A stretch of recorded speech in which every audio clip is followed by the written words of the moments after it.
Alright, y'all. Last night, my internet decided to go and do some maintenance. Oh, my other pack is in the other room. Damn it. They decided to put my internet through maintenance. Or, if you want to get colorful with it, Andrew Tate knocked my internet out with the Batman Lunchbox. So,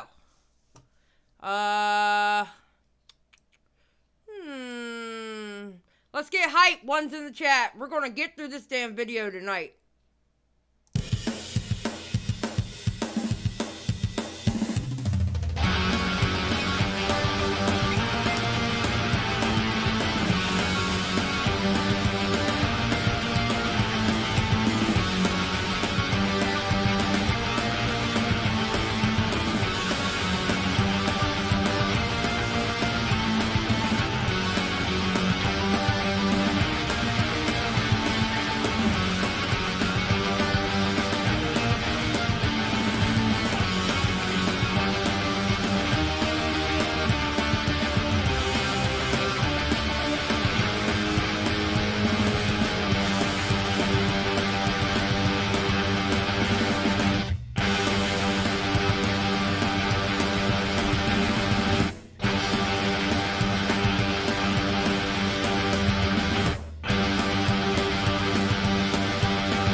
And you know what this means, a song coming up, and on top of that, we will be holding, I'm gonna hold what is it, an auction, to auction off Pumpkin, because she's getting on my damn nerves. She's so damn mad at me that I won't hold her, that she literally sat on the table beside me and turned her back to me like she was punishing me. So we will hold an auction later. Highest bidder gets Pumpkin. That's right, I'm sending you away. All right, let's go. Grab your drinks, grab whatever else you got to grab, and go to the bathroom if you need to. We're about to start. Taylor, you actually send me $1 million, you can have her. We'll just have to deal with that. Life gone, live it up on the attack. Baby, I'm bad. I just wanna get caught up in this life. I'm crazy, I'm mad. Doing no cap. Only God wants you. Better go live it up. Cash in the bag. Stadium packed. Baby, I'm bad. Yeah. Baby, I'm bad. I just wanna stay bad, stay mad. Shit on my shoulder cause they treat me like an outcast. I ain't gonna take that, stay back. I'll be swinging hard till the hits come in all caps. I ain't gonna lay back, pray that someone's gonna help me. Ain't nobody like that. I ain't gonna wait, that's all fact. Give me one shot and I'll never get the throne back. I'm sick of being cautious. I'ma go cause something, can't stop this. I'ma steal everybody's lane, call it shoplift. Sick of hearing everyone complain when they thoughtless. Taste the pain, it's like candy canes. It makes me go change into a better frame, into a better name. Society's insane, we all live for fame. Yeah. Cash in the bag, stadium packed. Born a rock star in this life, gonna live it up on the attack. Baby, I'm bad. I just wanna get caught up in this life. I'm crazy, I'm bad. Doing no cap. Only God wants you. Better go live it up. Cash in the bag, stadium packed. Baby, I'm bad. Baby, I'm bad. I got cash in the bag, stadium packed. Born a rock star in this life, gonna live it up on the attack. Baby, I'm bad. I just wanna get caught up in this life. I'm crazy, I'm bad. Doing no cap. Only God wants you. Better go live it up. Cash in the bag, stadium packed. Baby, I'm bad. Baby, I'm bad. Cash in the bag, stadium packed. Born a rock star in this life, gonna live it up on the attack. Baby, I'm bad. I just wanna get caught up in this life. I'm crazy, I'm bad.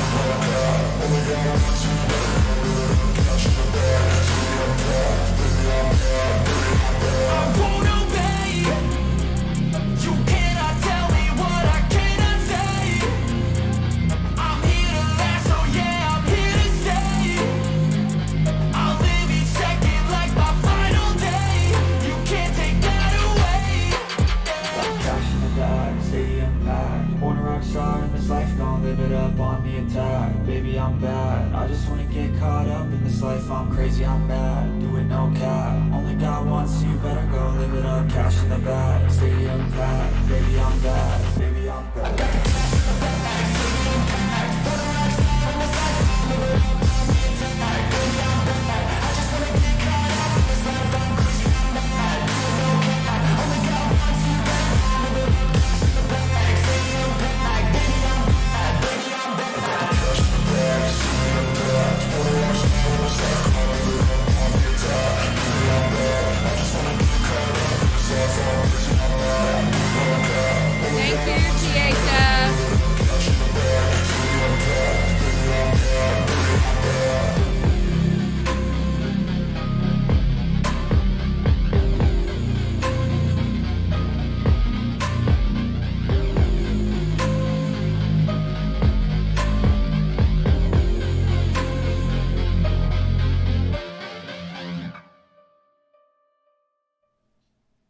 Oh, I cut that too early. Hey, y'all, what's going on?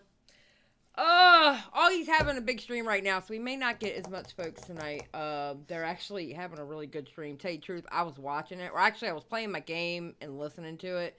And I looked, and I was 12:01. And I was like, no! I forgot I'm going live. Sorry, THS. Thank you for stopping in and saying hello. We love you as always on this channel.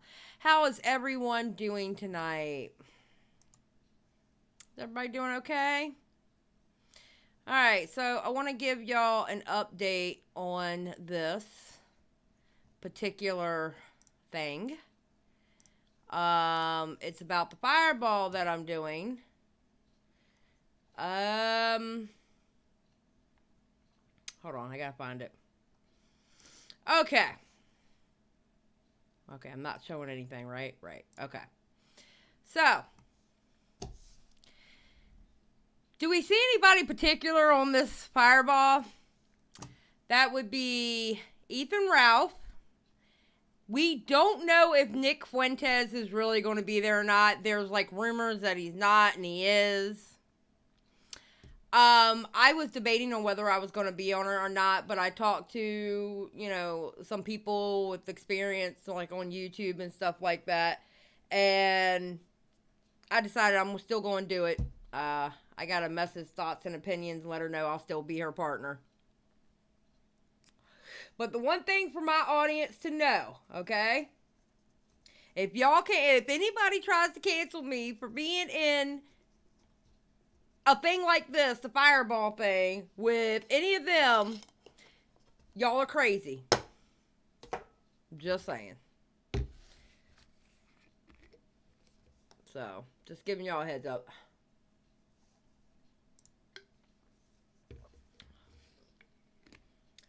No more cozy trolls this time. Did you see Nick Fuentes? And the other one is Michael Alberto, who was there last time. So, yeah. But I decided I'm still going to do it.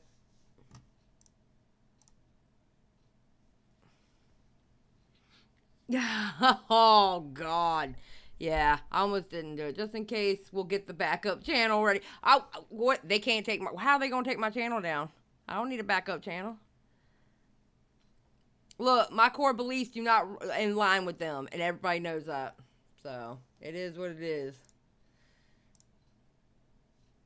It is what it is. I don't know. There is... Okay, hold on. Let me go back to that tweet.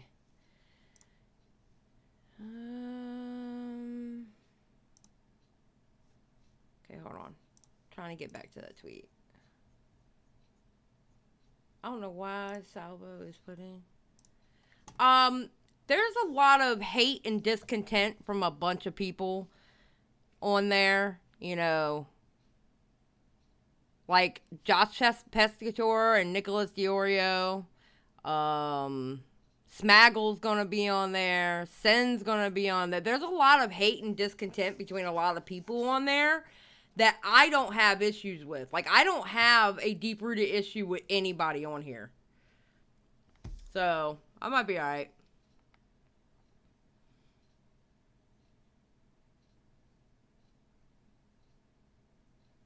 No, there's no reason for me to make a new channel. It's more for my old audience. That's more for my old audience. Yeah. I mean, what do you think? Put a 1 in the chat if you think I should still do it. Put a 2 in the chat if you think I shouldn't. Just so I can get a general consensus from 67 people in my chat.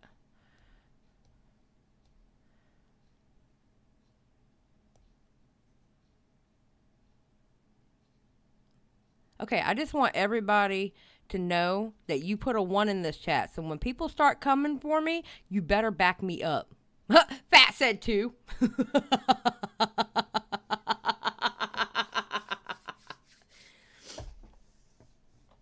Nah, I think we're going to be good. So.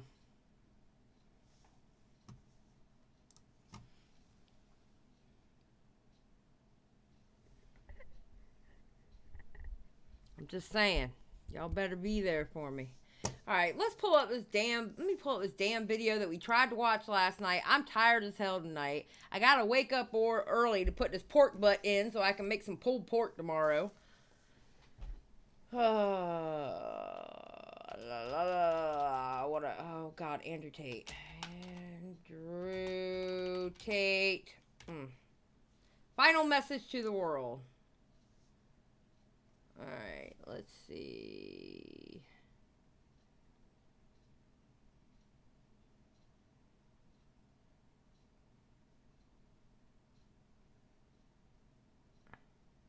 Wait, I don't know which one I'm watching.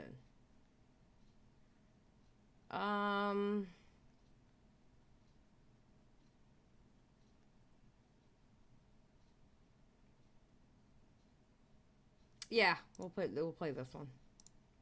All right.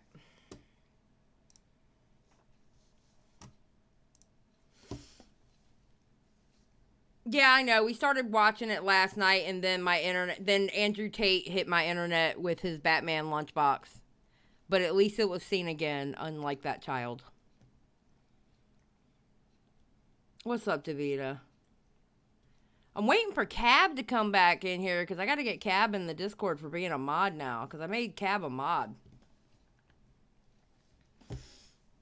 Okay, oh, what did y'all say? Did y'all mostly put in 1s?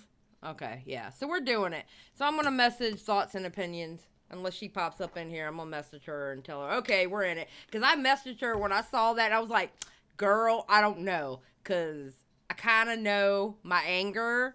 And I don't know if putting Nick Fuentes and Ethan Ralph and all them together in a panel with me, I don't know. But I think we'll be all right. VJ, I think you are behind. Let VJ know they may be behind.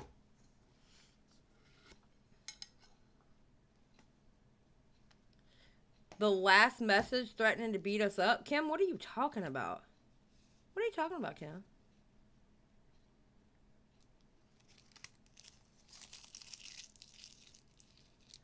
You know I'll back you up after all you thought I was... Oh, I did, because you wouldn't stop. I thought, oh, extra support? Well, thank you, VJ. I appreciate the extra support. You are amazing. Thank you so much. Everybody could use a little extra support, right? Alright. Sorry, guys. I'm just, like, really tired. Like, I tried to get some sleep last night, and I was just tossing and turning. And plus, I had a particular long-haired cat who wanted to be up my butt and not let me sleep, Miss Pumpkin. Lay your ass down. Ow. You are a kind Southern woman. Okay, well, if you take the kind out of there, you're right. Oh, man, my knee. I just hit my knee. All right, so this is Andrew Tate's video saying a final message to the world, I guess. I have no idea. And we're going to watch this stupid shit.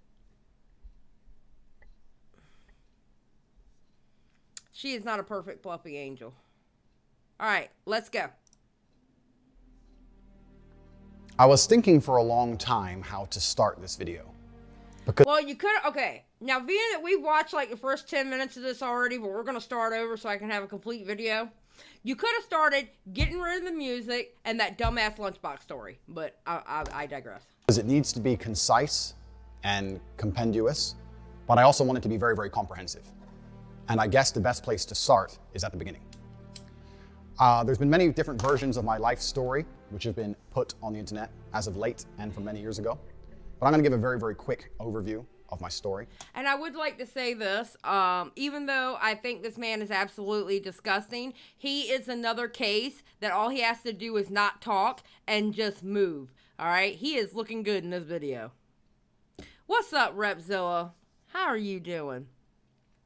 I heard you in that phone call. That was funny as shit. I was just listening to that stream y'all were in. I thought it was funny. Oh, wait, wrong button. All right. But yes, Andrew Tate is actually looking really good in this video. I'm just saying. But he's a disgusting human being. I can't hear anything because I'm in a call.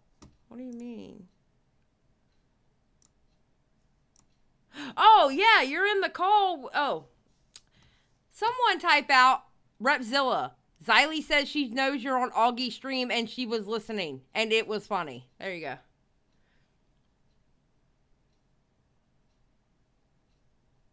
Amber Chick's like, no, he's not, ma'am. He looks like he stole my cardigan. My life has always been difficult. I've certainly had a difficult life.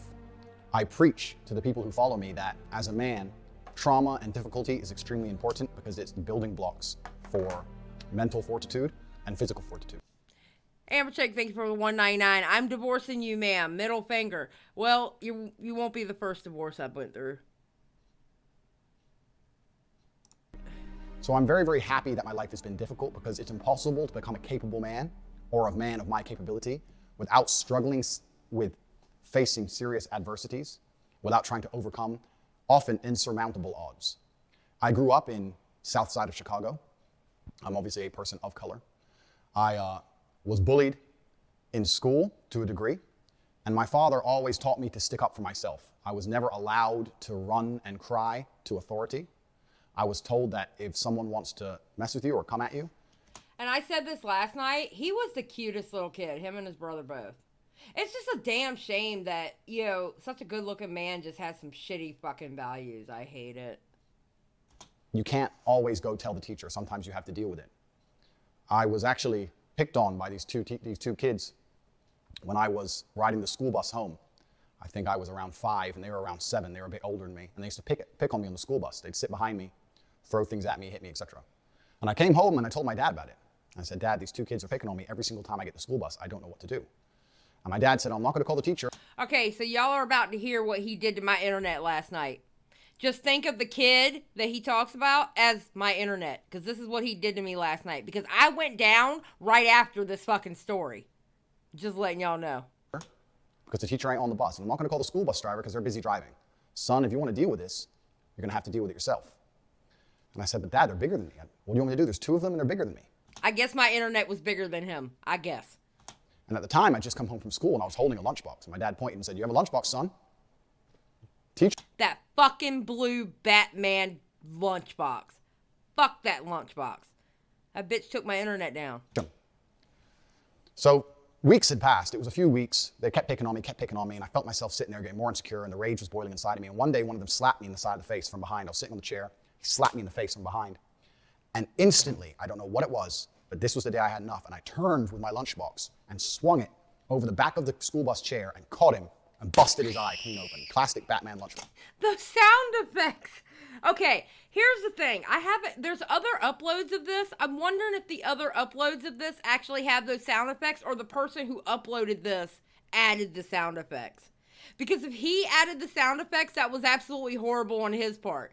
If the person, now I'm thinking the person is a fan, because the person who uploaded this, he actually gives you the site for Hustlers University, and if you want to learn from the most elite minds. So I don't know if the uploader uploaded those sound effects or these sound effects were in the original one. But, oh God. Hit him in the eye and blood started squirting everywhere. All the children started screaming. And as I did this, the bus had just come up to a stop. It was a few stops before my stop, but it had stopped. And as the bus stopped and the screaming happened, I just got up and I just ran off the bus and ran home. I've never run so fast or so far in my life. I was full of adrenaline. I just ran. When I got home, I had blood on my clothes, and my dad looked at me. He said, "What happened?" And I said, "That kid," I won't say his name. I said his name at the time. I said, "That kid, he hit me in the face," and I had enough of getting hit in the face. And I was still holding the lunchbox, but it was all smashed up where I'd hit him with it. And my dad kind of smiled a little bit and said, "Don't worry, son. Get in the car." We got in the car and we went to Walmart. We walked up and down the aisle, and he looked and picked up another lunchbox, an exact replica of the same blue Batman lunchbox, gave it to me and said, "I'll buy you as many of these as you need." And that was the last we spoke of it. Funnily enough, I never saw that kid again. I don't know if he changed schools. I don't know what his parents did, but I never. Well, thank God I saw my internet again. As a matter of fact, my internet came back up right after I gave it the middle finger on Twitter, and then it decided to come back up. I was like, "You sorry son of a bitch." Just face that Edwin was listening to this and just got confused by the story, remember? Edwin was like, "Okay, wait, what happened again?" I was like, "What, Edwin?"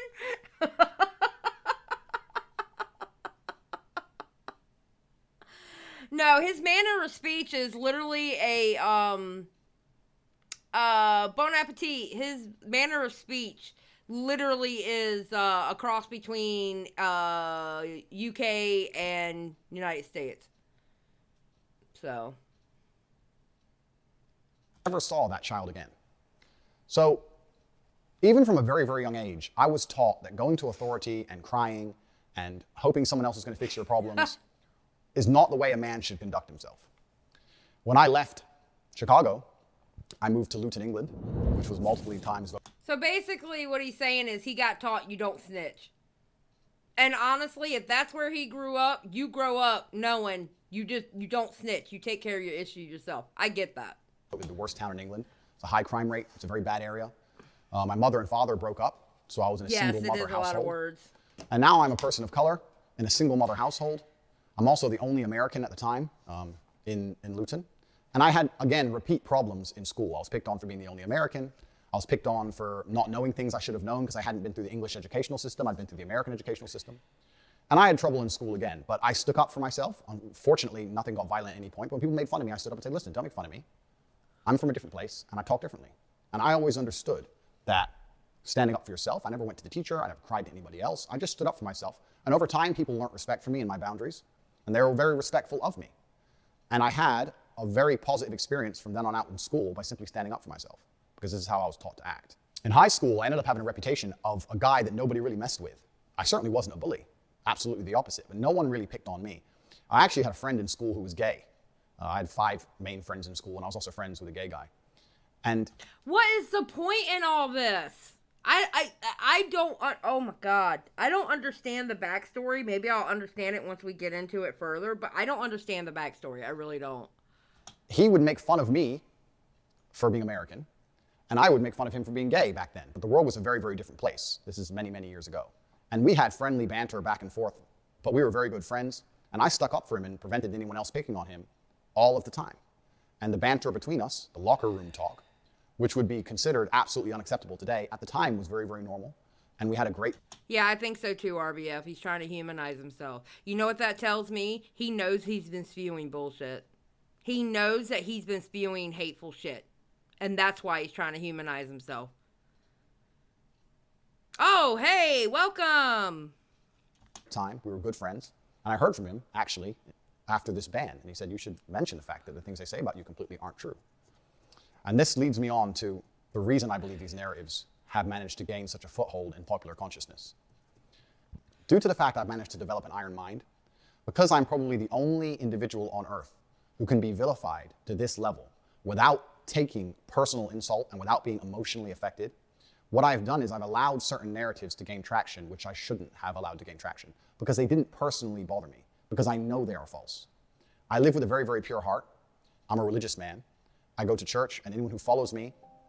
I'm sorry. No, sir. No, sir. I am not going to sit here and let you sit there and fucking say you live with a pure heart. Not with the bullshit that comes out of your goddamn mouth that you have said on streams, that you have said on videos, that your tater tots upload, fuck you in saying you have a pure heart. Because having a pure heart does not mean that you think the other sex is fucking inferior to you. Sir, that is not a pure heart. Fuck you. Fuck you. You don't get to sit there and say you have a fucking pure heart. Fuck you. Fuck you. In detail knows I donate huge sums of money to the church. And as long as I knew the truth of my heart and God knew the truth of my heart, I wasn't... And fuck you for putting religion into it, but I'm gonna be honest. Now, I might piss off some religious people in here, and I'm not trying to, but I'm gonna tell you what, a lot of religions, and I'm saying religions, multiple, a lot of religions, they do that same, they preach that same shit about women too. If you just take the Bible, for example, how many good women are in the Bible? Out of the whole fucking Bible, how many good women are there? What, 3? Maybe? The rest of them are evil or cause evil. Or they turn into a pillar of salt because they weren't pure. Or all this other shit. Come on now. Religion does push that shit. Interested in lies being purported. I now understand that that's wrong, because even though I've done nothing wrong, even though it doesn't emotionally affect me, even though God and myself know my innocence, the public consciousness has been polluted to a point where narratives are being purported which are absolutely and utterly false. What? What? Excuse me? What? I now understand that that's wrong, because even though I've done nothing wrong, even though it doesn't emotionally affect me, even though God and myself know my innocence. Your innocence? What? Sir, you say I'm the property of my husband. Sir, what? Oh my God, this is a cope session. The public consciousness has been polluted to a point where narratives are being purported which are absolutely and utterly false. And it's having a genuine negative impact on the people who I care about and the people who care about me. And despite the fact it doesn't emotionally affect me, as a man, I have a duty to protect all of those I love. And for this reason, these narratives have started to become very, very harmful. I was under understanding that on the internet, people don't like you. It doesn't matter who you are. It doesn't matter what you say. There's going to be some people who don't like you, and the people who don't like you. Okay, so this is what Andrew Tate does. Andrew Tate, he'll speak a little bit of truth. Welcome to the Just Saying crew, plants. What he does is he speaks a little bit of truth, but then when he expounds on it, that's when the bullshit comes out. So, the little bit of truth right here is no matter what you do, there's always going to be people who hate you on the internet. That is very true. You're going to have haters. I don't give a fuck who you are. You could be a viewer to having a channel. You're always going to have people who hate you. Absolutely. That part is true. Are not interested in the truth. What they are interested in is finding some lie that they can latch onto and accelerating that lie on as much as possible via their platforms to try and paint a negative picture of you because they don't like you. A lot of these attacks against me are disguised under the virtue of caring about women. But none of these people who are attacking me care about women. None of them donate to women's charities. None of them donate to charity like I do. I'm about to have a death noodles moment on goddamn Twitter again. I care about women, sir, because motherfucker, I am a woman. The fuck? I am a woman. Of course I care about what the fuck you say. I'm a woman. What? Oh, wait. He's probably talking about the men who are speaking out. Fuck the fact that women are speaking out against this. He's probably talking about the men who are speaking out. Like, what? Night handstand. None of them help anybody like I do. I'm about to show, later on in this video, proof of the... Handstand, if you get nightmares over his voice, I'm sorry. Because he is not worth having a nightmare over. I'm sorry. He is not worth having a nightmare over. He should not be affecting you that much.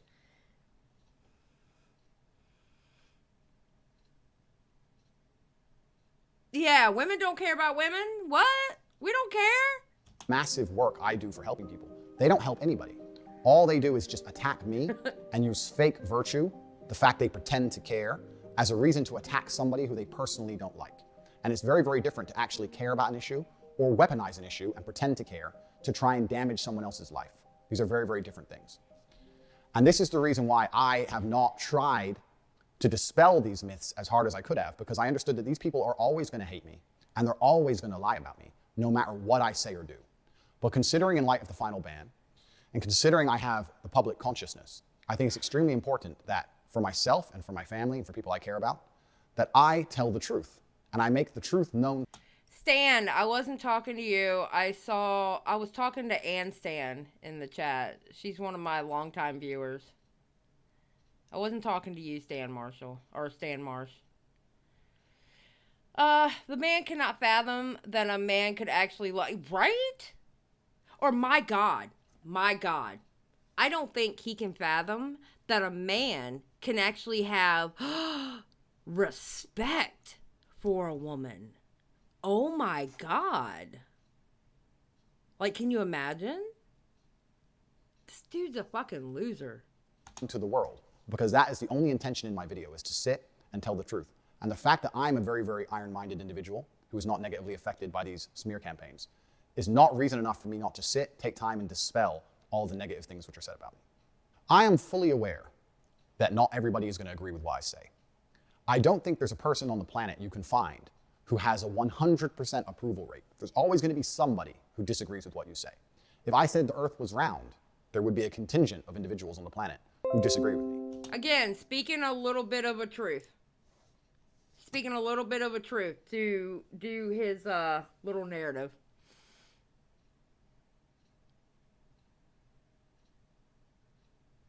Wait, Bon Appetit? What are you talking about, hon?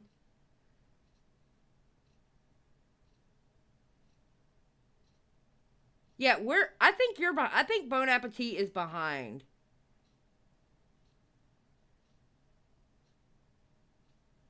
Yeah, his backpedaling is great, isn't it?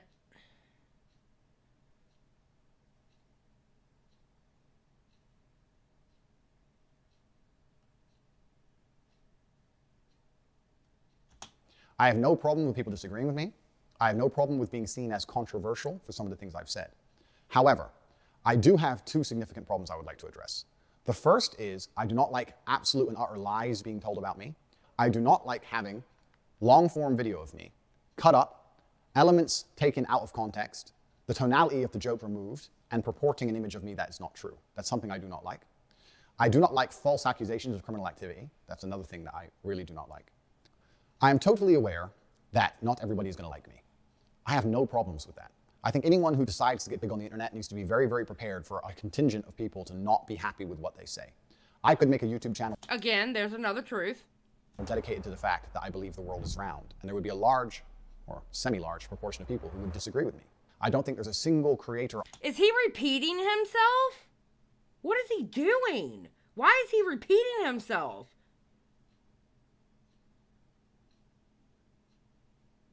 Okay, can we, respectfully, like, I only said that religious concept for the side, based off of what he said. Can we stop, like, the religious talk in the chat? That would be great. That would be awesome.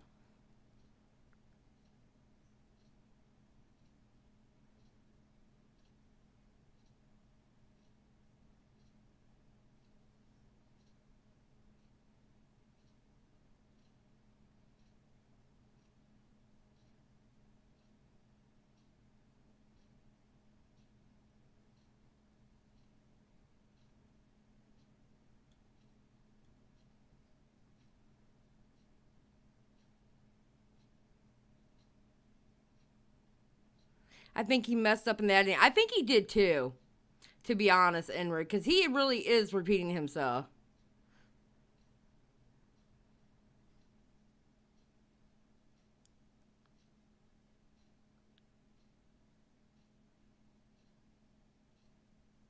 Online that has a 100% approval rate. I have a lot of people who love what I say. I have a lot of fans. A lot of people are dedicated to my channel, and I have a lot of positivity online. And I have a small contingent of people who are very, very offended by what I say. We often talk about, in the modern world, the inclusivity of different cultures, different ways of life, different sexual orientations, and how we need to be tolerant and understanding of all these different people's life paths, and by extension, their different ways of viewing the world. I'm a unique individual, as is everybody else, and I have a unique life path that has led me to unique points of view. I think that all of the people who disagree with me are very, very welcome to disagree with me because they have had a unique life path and a different point of view, and I respect that, absolutely. I would never shout for any of the people who disagree with anything I say to be silenced or canceled because I don't think that helps the world. And I have to be honest, I've never called for him to be censored either. Because, see, I like to fight. I like to fight.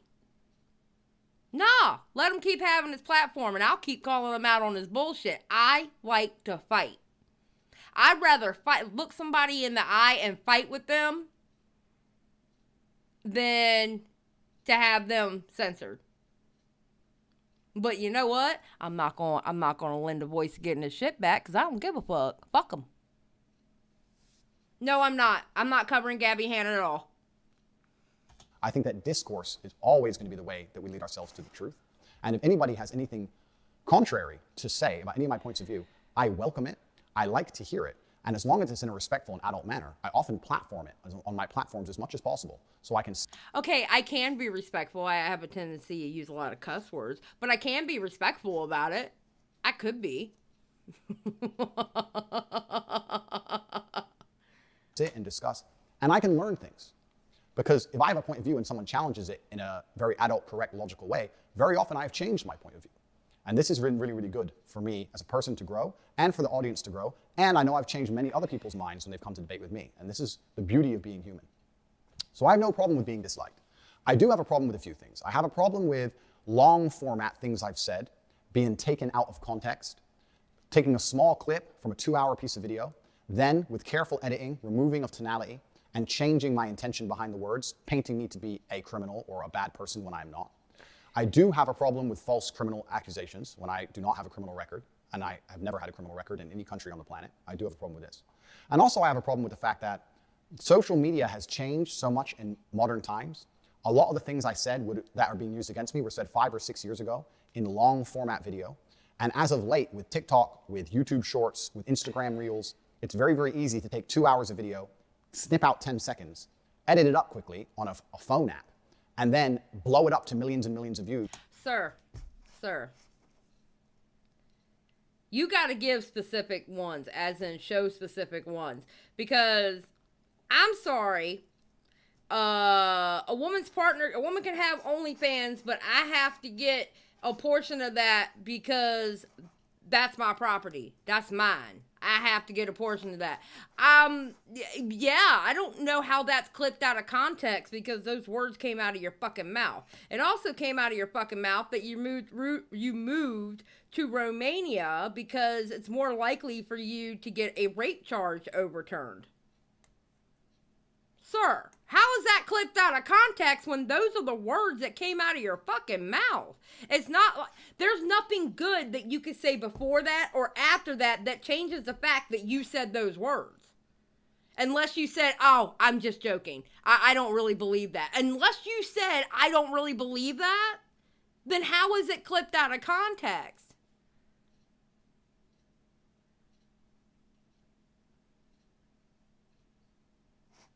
With all context removed, all tonality removed, and makes it look like I'm saying things I did not say or I mean things I did not mean. And this is something that I can't control. I became the most Googled man on the planet, and to a degree I'm a victim of my own success because now people are trying to find any little clip of anything I've ever said. Honestly, you shouldn't have ran around and bragged about everything. Shouldn't have bragged about your fucking connections and shit like that. Maybe if you hadn't have done that, you wouldn't have the issues that you're having now. Remove all the tonality and just blow it up to try and get views to be as controversial as possible.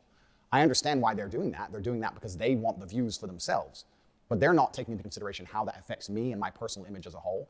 And I think the things I've just highlighted has now culminated in the media believing something about me which is so pertinently false, based on videos that I have never even made, purported and accelerated and advertised by people who I don't even know, with such a small piece of video from me with all context removed, that I've now become the #1 villain of Earth, and I truly believe that's unjust. Okay, I wouldn't call you the #1 villain of Earth. Don't blow yourself up like that. Look, I'm gonna be honest, I don't even put you as #1 villain of the Earth. I really don't. You're not that important to me. I'm gonna be for real. You're not that important. Don't blow your own head up that way. You're not that important, Keith. Just saying. And I want to discuss that here and prove to the world in my final message that I am not any of the things I've been accused of. Regardless of whether I am banned, reinstated, remain on social media, is completely beside the point. This is just a matter of clearing the air while I have the national consciousness. I was massively a victim of my own success. I decided to accelerate my public persona and presence about 6 months ago. And I was massively successful. I became the most Googled man on the planet. That is true. I am, by the metrics of the internet, the most famous individual who is currently alive in the world today. I wouldn't say famous, but currently the most searched, yes. But famous? No, I wouldn't say famous. I mean, I would say famous, but I wouldn't say the most famous. Like, you're not like the Amazon dude or, you know, shit like that. This is phase 2 of his message. There's a third part. Well, this whole thing's an hour and 13 minutes, so. But he was the most Googled. He was the most Googled at one point. He was. That comes with a bunch of advantages and disadvantages. We can go into those at depth. The disadvantages are safety aspects, safety concerns, which we're going to talk about a bit later. I've had serious threats in my life. I receive over 5,000 death threats per day. So do people who I love and people I care about. They also receive death threats. Yeah, let's not do the death threats. The death threats are ridiculous. Come on now. The social media companies have yet to take any action against this. They were uninterested in trying to police this in any form. The advantages are, of course, is that I have a massive effect on people. And I have had thousands of emails from men saying, you've saved me from depression. You've saved me from suicide. You helped me so much. The #1 video on my YouTube channel, my pinned video, has been for over a year. Mind hacks, how to beat depression, how to feel better as a man. Sitting there believing that depression is some monster from the sky that strikes your brain and now you have no control over it and you must take pills every day is the absolute enemy to a G mindset. I don't give a fuck how depressing my situation. The only person who can change it is me. The only person who can change how I feel about my situation or try and affect the situation directly is me. Even if you put me in a situation I can't change, if you put me in jail and I'm depressed because I'm in jail, I still refuse to succumb to depression. I refuse to collapse mentally and give up. I know the only person who can control my mind is me. Nobody's coming to save me. As a man who's been through such a difficult life, I think I have a very intimate understanding of difficulty and how to grow as a man and how to become the kind of man that can handle a difficult life, because this has been my life path. This is what God chose for me. And this is... God, it's such a shame because, see, I can halfway understand how dudes who do not look at themselves as someone who is worthy, like, you know, like very self-conscious in themselves. Hold on a second. I hope people aren't messaging me. No, they're not. Okay. I was about to say. I was about to have a fit. I can see where they fell into it because of the way he talks and the way he presents himself. He's showing men to know their worth. If you have to look down to a woman to feel worthy, then you ain't worth a shit. Same thing goes for women. If you have to look down on a man to feel worthy, then you ain't worth a shit. If you have to look down at someone else to make yourself feel worthy, then you ain't worth a shit. It's fake.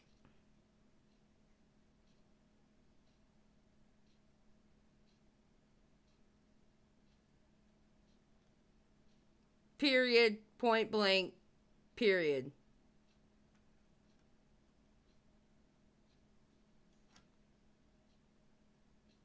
So, Flapacino, you are more than welcome to stay into this chat, but, yeah.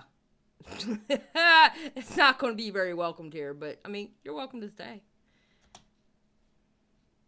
Oh, wait, hold on. I clicked another thing first. What I've been teaching. And I have affected positively millions of people, and I'm immensely proud of that. I truly am. However, people couldn't solve...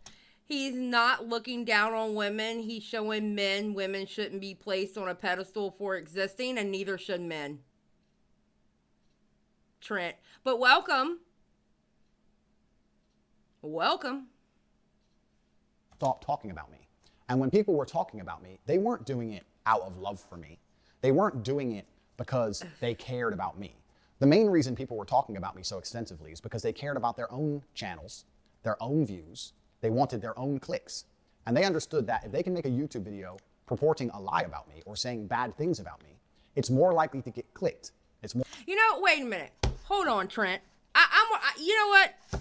I'm gonna say this. Trent said he's not looking down on women. He's showing women shouldn't be placed on a pedestal for existing. Well, let's talk about all the men who's placing him on a pedestal.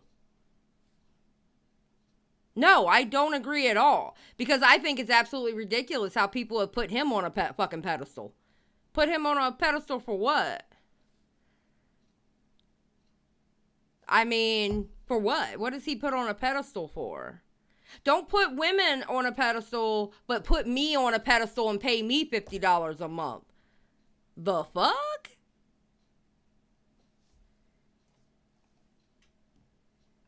Yeah, exactly.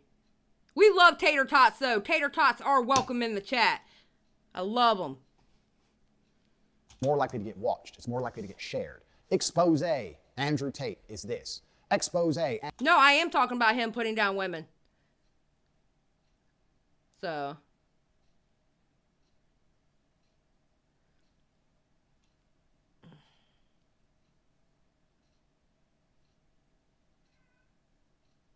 Andrew Tate is that.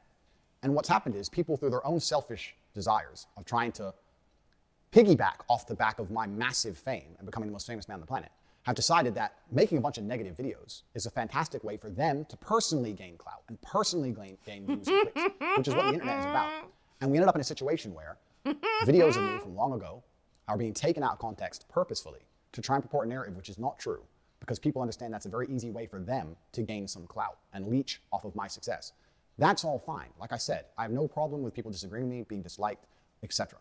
However, when it has an effect to this magnitude, where I am genuinely seen as a negative, bad influence on the world, when all of the emails I receive from people who watch me are positive, saying that I'm helping people, how I've helped their mind, I've cured their depression, it's really strange to experience such a disconnect. To have 98% of the people who email you say how fantastic you are and how much you helped them, and then 2% of unknowns threatening your life.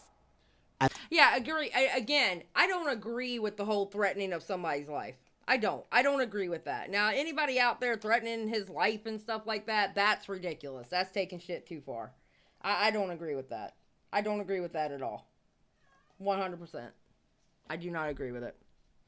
And then everyone I meet on the street saying such amazing things. Since I've become the most famous man on the planet, I have never once had a negative experience in real life. Everybody who meets me is very respectful, a fan. We take pictures, we shake hands. Nobody has screamed at me in public. Nobody's come up to me and called me names in public. Nobody said I'm wrong. I've been to over 20 countries. I've never had a single negative in-person experience ever. So the people love me. At the same time, the media is saying I'm hated. It's a very strange disconnect that I've been experiencing. And a lot of that has been purported and accepted. Your incels love you. People with common sense and that actually look into you and hear the words that come out of your mouth don't love you.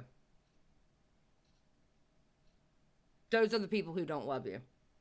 And I guarantee you the people who don't love you they outnumber the incel army that you have. Just saying.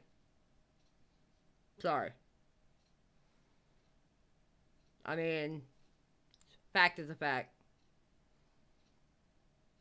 Accelerated by the fact that people are trying to gain views on their own channels, separate to me, nothing to do with me, by accelerating lies.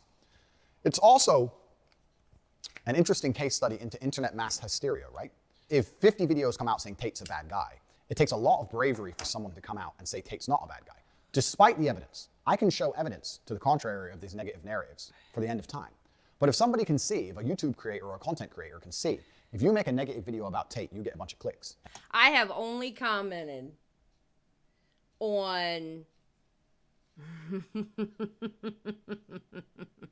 I have only commented on the words that have come out of your mouth, sir.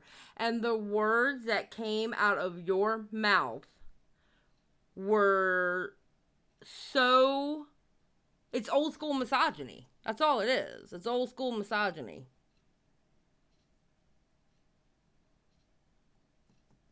Just saying.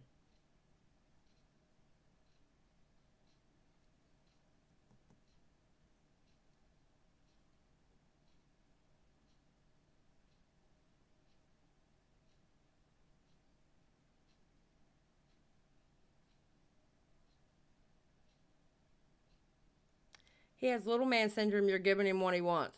I go against stuff like this. Sorry, Flappuccino. You don't like it? You can leave the channel. Maybe he can just thank his security. Probably the reason he doesn't see the hate. He sees the hate. He sees the hate. He sees it. And everyone else did it. Well, then I may as well do it. They don't sit there and go, what about Andrew? What about the truth of this? What about the effect on his life? What about the effect on his experience of the world? That doesn't come into consideration. What comes into consideration is everyone else did. I'm sorry, Flappuccino. What? Old school, no. Don't be a whore. It's not okay. Do y'all teach your kids it's okay to fuck whoever they want because of their body? Oh, Flappuccino. You have a great night, Flappuccino. Hold on. I'm letting my chat catch up real quick. Because I'm going to love this one. Flappuccino, you have a great night.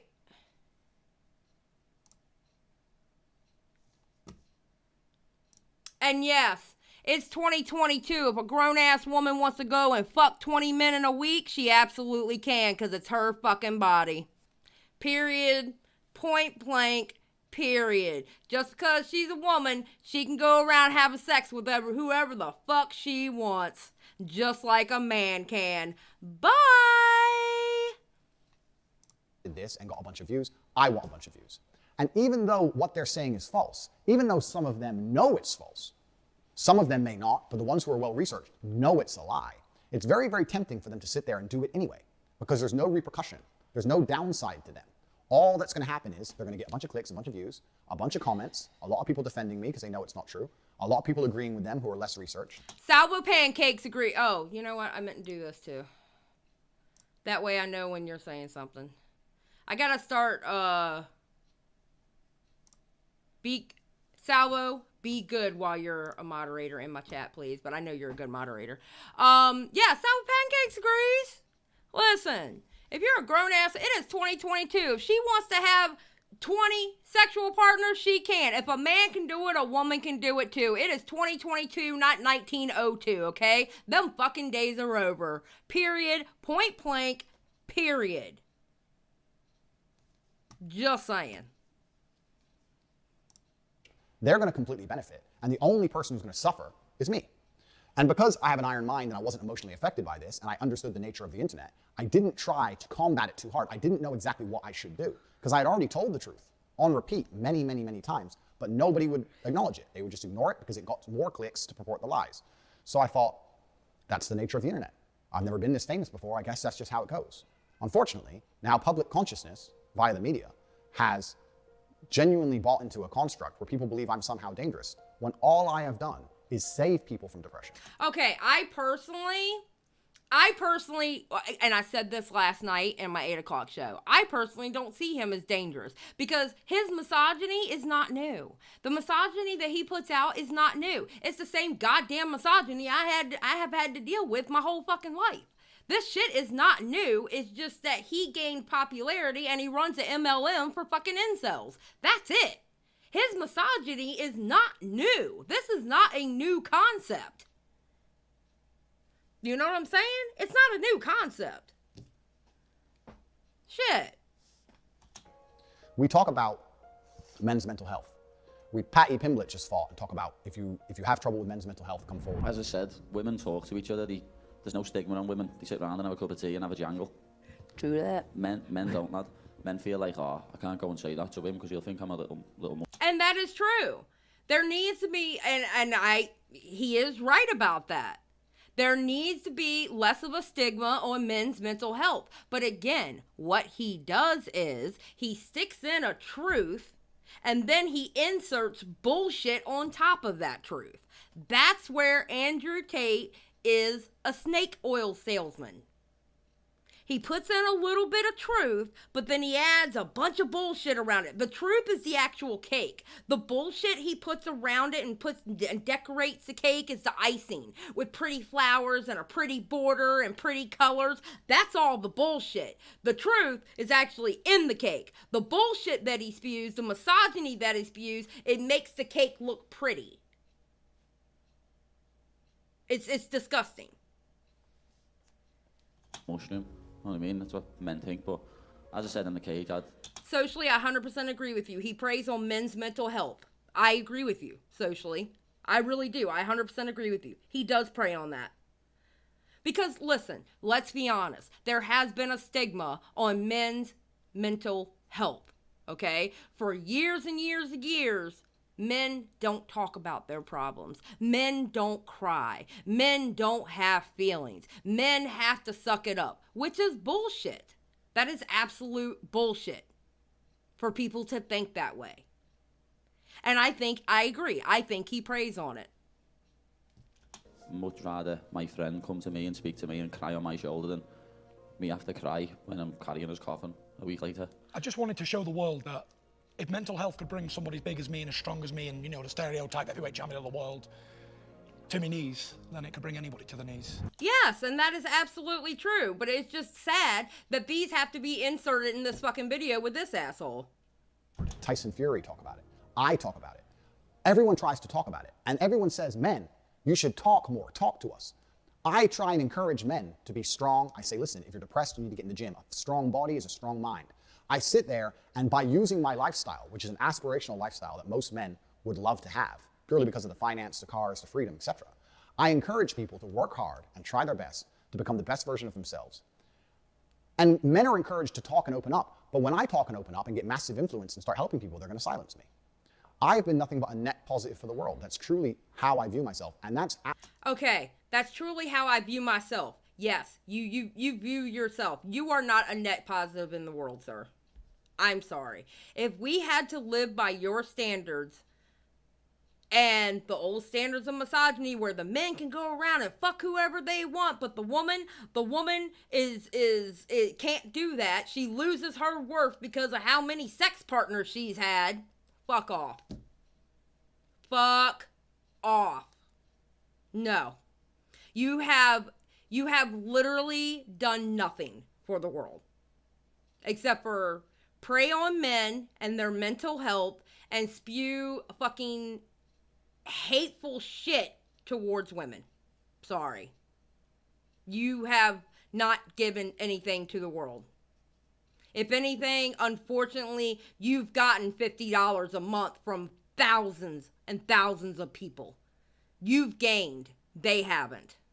Absolutely and utterly the truth.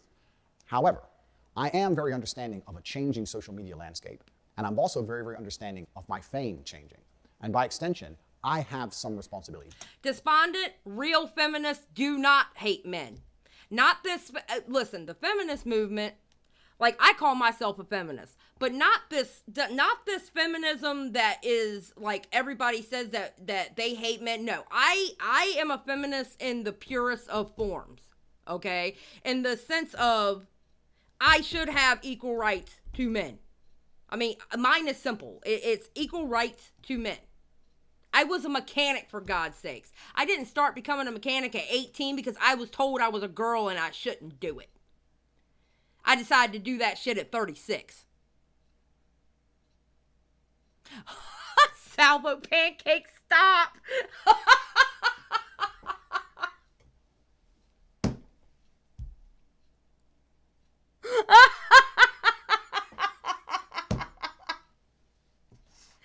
Oh, Salvo pancakes came in here with the W.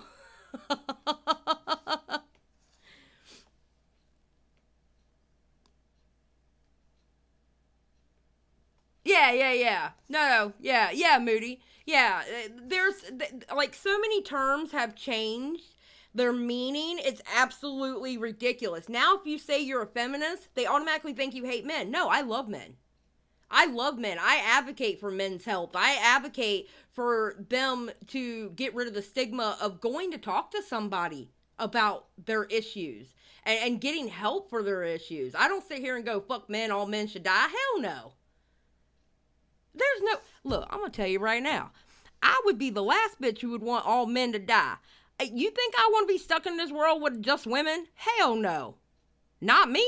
Not personally. I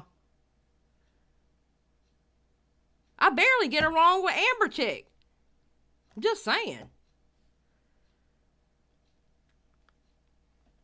Just throwing it out there. Good God.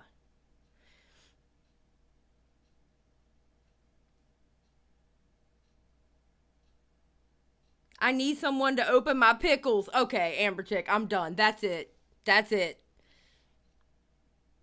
Is it a second? See, and there's different waves of feminism. I don't, listen, that's that pseudo-intellectual fucking intellectual bullshit that I don't understand. I never knew there was different waves of feminism. I'm like, I was lost in the sauce for so many years because I wasn't on the internet. So I don't even call myself a feminist anymore because people automatically think you hate men. And I'm like, oh God, no, I don't hate men. I just want to be able to, if I want to get my tubes tied, I want to be able to get my tube tied without getting the permission from my husband. You know, as a mechanic, I just wanted to get paid as same as the dude who was in the next stall to me. We both had the same amount of schooling. We both had the same amount of tech training. And he was getting paid $3 more an hour than me. I just wanted to get to pay the same thing. We did the exact same job. That's what I talk about. This whole first wave, second wave, third wave, however many waves there are to feminism, I don't get all that. I don't understand all that. I don't know what that is. I just want to be treated equally for what I can offer. That's all.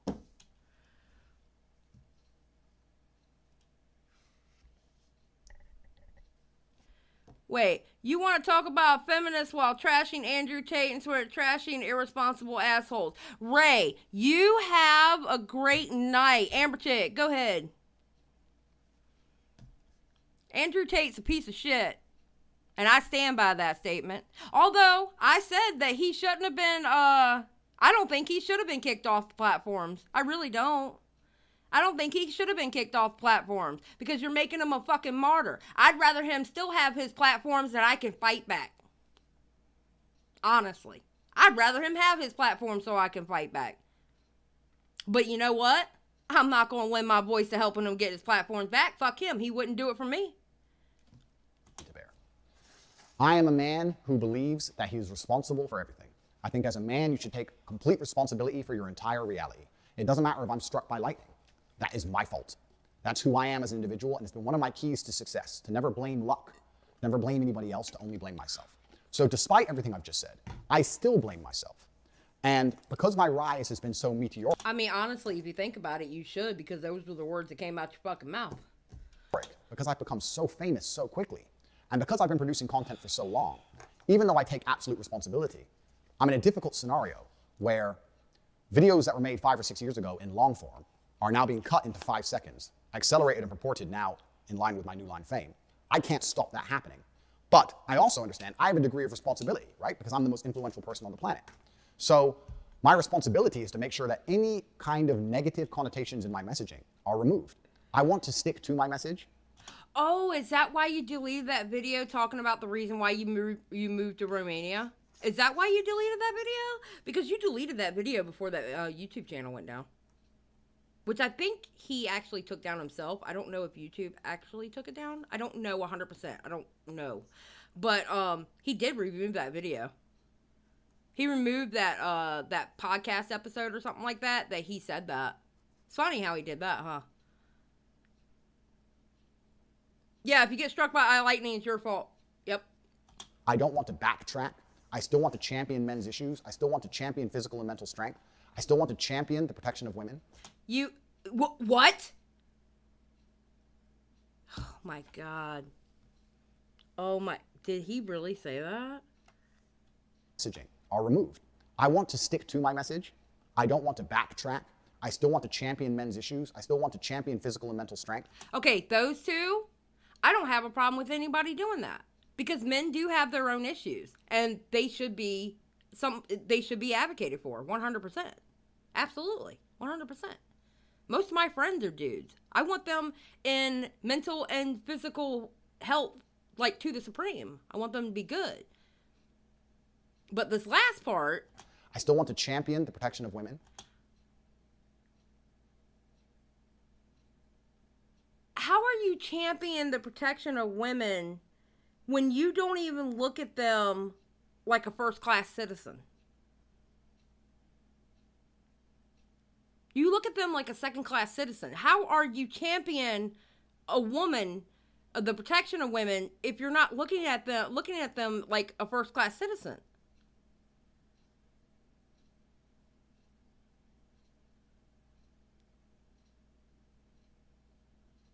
I still want to do that. However, I must be ultra aware of how I do that, because it would be unprofessional of me as a man to sit and say that my messaging does not have to change in line with my fame.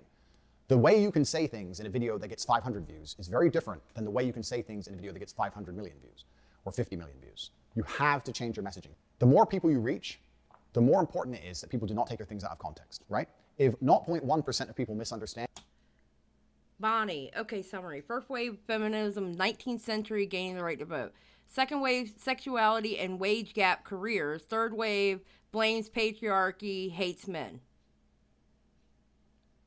Oh, so I guess I would be second wave then. Because I don't hate men. I definitely don't hate men. So I guess I would be second wave? Yeah, I guess, yeah. Second wave? See, I didn't know that. Thank you, Bonnie. I appreciate the education. I didn't know that. Yeah, because I heard there were different waves. I was like, what? Like, what is up? Waves? What? So, okay, thank you for the education. Did not know. All right. I think the fourth wave hates... there's 4 waves? Oh, yeah, it's kind of a generational thing. Oh, so I guess that kind of makes sense on what wave I would be in then, huh? Which... Okay, so apparently there's a 4th wave, which is new to me. I thought there's... I didn't even know there were waves until, like, maybe 6 months ago. And I'm like, I'm not even going to call myself a feminist because I don't want people to automatically think I hate men, because I absolutely do not. Yeah, the optimal, right? Like, waves like in COD Zombies? What?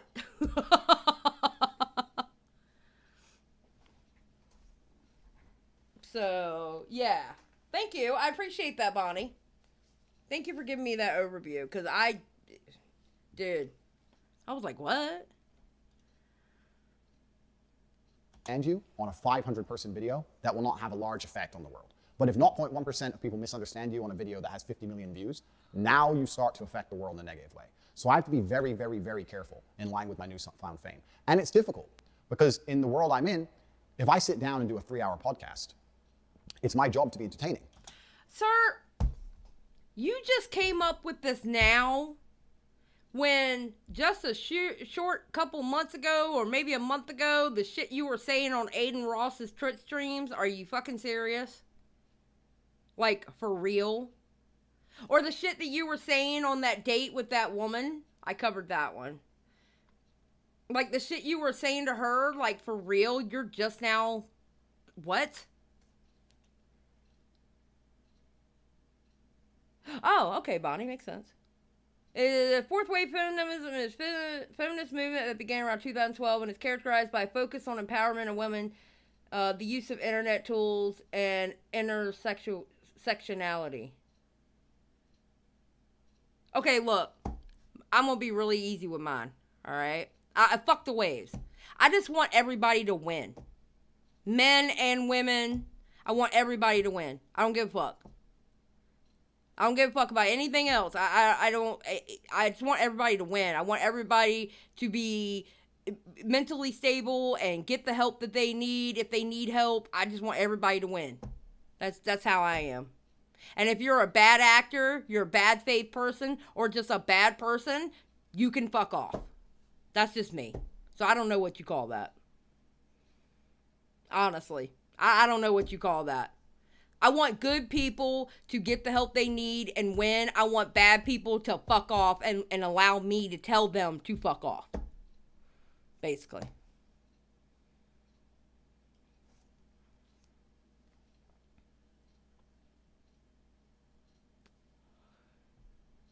Yeah, Katie, it's so, yeah, it is. It's very conflated. I don't like it. And I want to give exciting answers and interesting insights. I think the reason people follow me is because I have a very firm understanding of the English language, a very good grasp of the way to construct sentences, how to be motivating, how to be compelling. Boom. There you go right there. He knows how to be motivating and knows how to be compelling. And he really does. He really does. And he has fooled a lot of motherfuckers by being that way. Like, period. And I do that on purpose.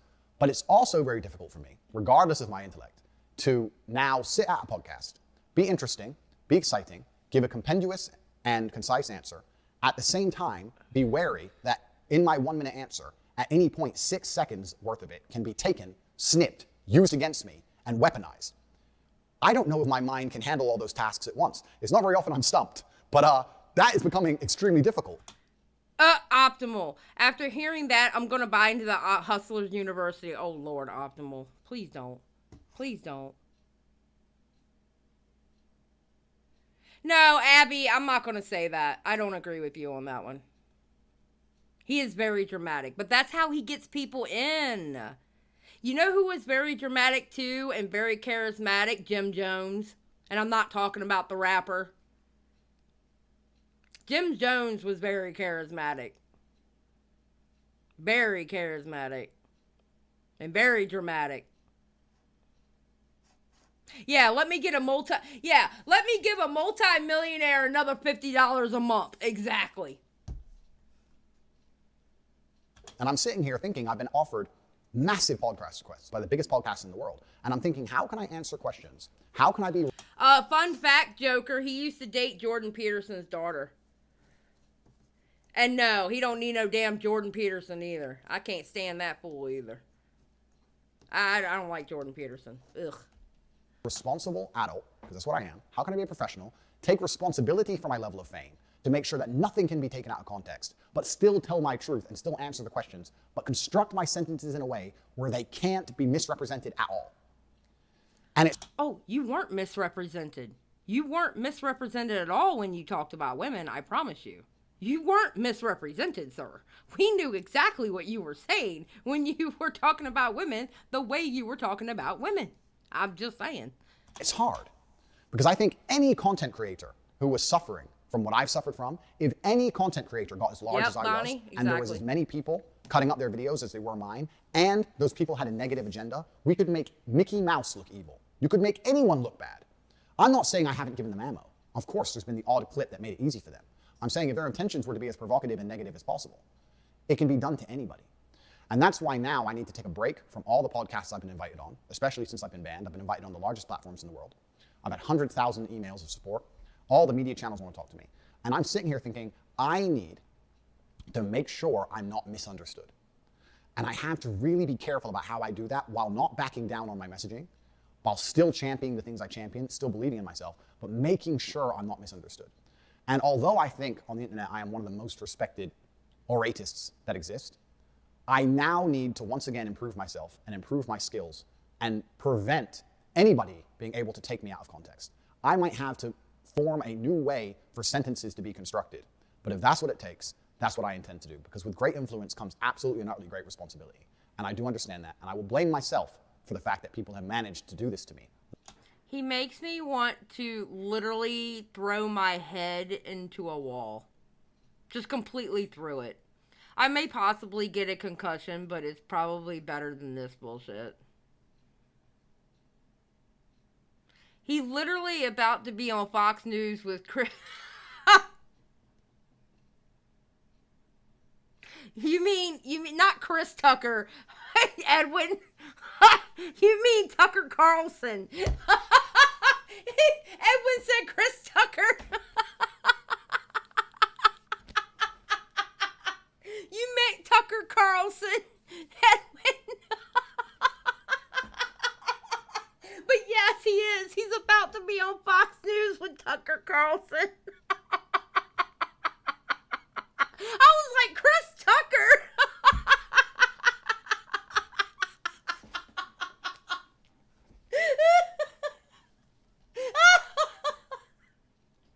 Oh, God, Edwin, bless your heart.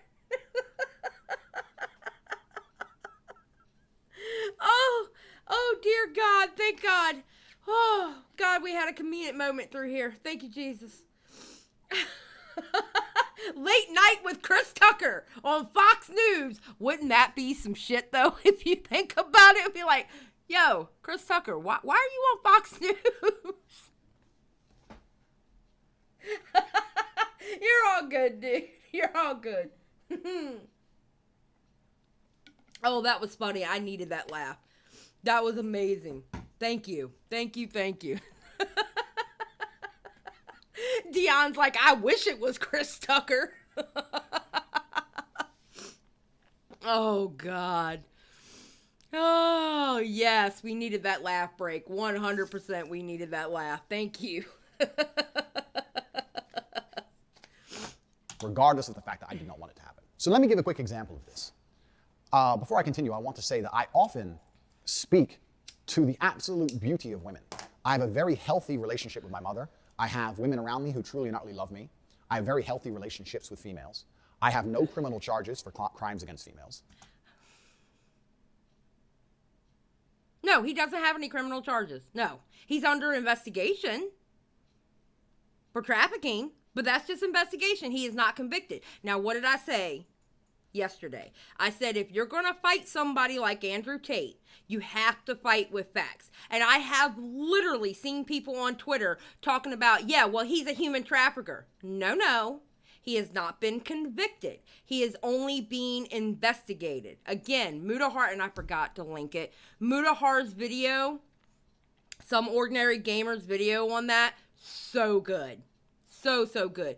But with somebody like Andrew Tate, you have to fight with facts. If you put lies out there, you're making him a martyr. You have got to fight with facts. Nobody has come forward and accused me of sexual misconduct. Please understand, we'll go into the Romanian Okay, Edwin, no problem. house raid shortly. But most people in my position of fame have had women come forward and say he raped me. I'm the most famous man on the planet. There's not a single female whose face you can name or whose face you can picture that's come forward and said I've raped her.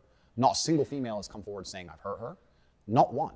There's a video from 10 years. Okay, I would be careful about saying that because you did also scream very loudly into a microphone how you cannot be canceled. So you might want to be careful about saying that.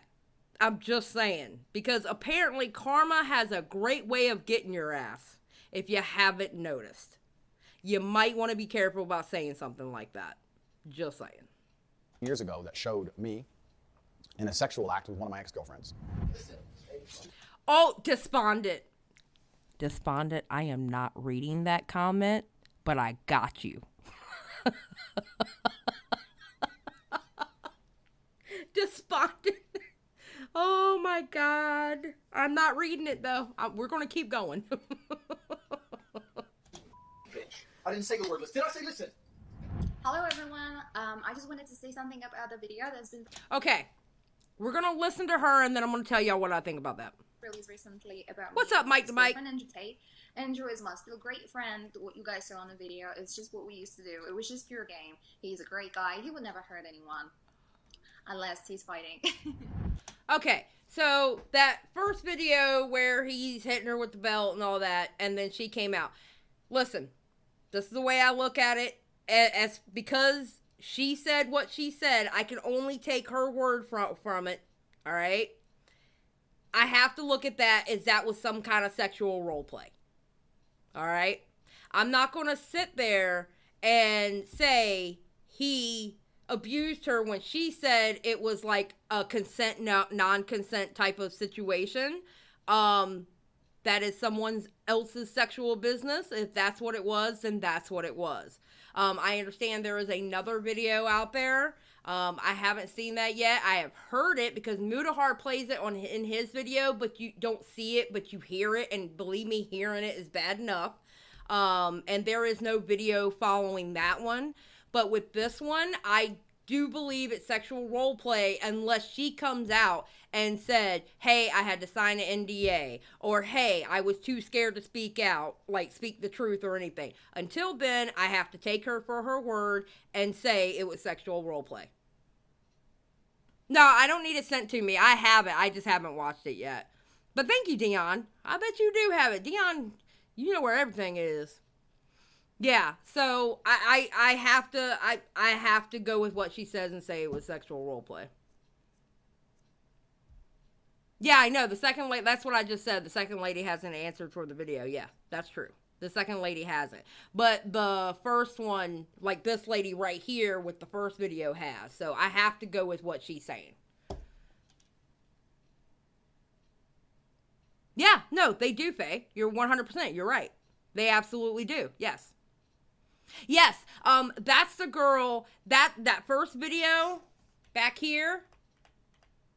Oh, well, he played it a little bit. Me. I didn't say the word. Okay, that video here, yes, that is the video that got him kicked off of Big Brother. Yes, that is the video that got him kicked off of Big Brother. My understanding.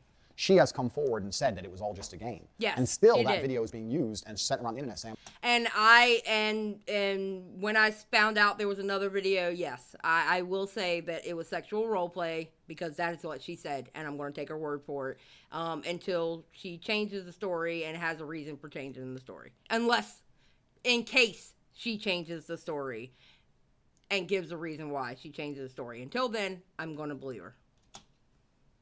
I'm a woman beater. If I said it was a game and she said it was a game, who are other people to then comment on our lives? I our do private agree. lives, which got leaked, and I do agree with that. tell us it's not a game. It was between two consenting adults, and we decided to do something ourselves. And we I know. both agreed I was know it fine. is despondent. And she has not come forward trying to accuse me of anything. So who are others to do that? That's just kink shaming, which that's all it is. So no women are accusing me of anything. No women are accusing me of misconduct. I champion women all the time. I say about how they should be protected, how beautiful they are, how much I love my grandmother because of the amount of children she had. My grandmother had 9 children because there was my father and 8 more. They all had a bunch of kids, blah, blah, blah. I stood there and I looked at my 93-year-old grandmother, and there was a whole room full with maybe 70 people that came from that one woman. Speaking of fucking misogynistic assholes, that is Andrew Tate on the Fresh and Fit podcast. Another set of misogynistic assholes who I would love to meet in Minecraft. Just saying. Isn't that remarkable? That nobody cared about her career. Nobody asked what job she did. Nobody asked how many times she went to the club. Nobody asked if she had time to go to Yeah, because of the number of children she had. Yeah. festivals. No, you had 70 sentient beings, including myself, full of life from one woman who dedicated herself to being a mother and a good wife. That is beautiful. I talk about how women are unique and special and they can do things that men can't do. And still these clips are taken out of context. Let me give you an example. I absolutely not really love women. I have nothing against women. I believe women are the most precious things on the planet. They create life. They should be protected. They should be provided for. I would never let a woman pay for a bill. I would never let a woman, if someone touched any of my women, I would stand up against 10 men by myself and risk my life to protect her. I believe that women are beautiful creatures. I just don't think that they're as emotionally calm as men in stressful situations. I don't think they can fight like a man can. And for the same reason, I would never drop my children in an all-male nursery. I think that's strange and weird. I would only drop them in an all-female nursery. Women do certain things and men do certain things. Okay. So my husband thinks I'm precious. My husband would take on 10 men too. And he would fight to the death for me. But you know what? I would fight for the death for him. And I may not have the strength of a man, but all fair is in love and war. And if I got to pick something up, I will. Because I will fight anyone. Anyone. And I mean this with my whole heart. I will fight anyone over my husband. Because I adore him that much.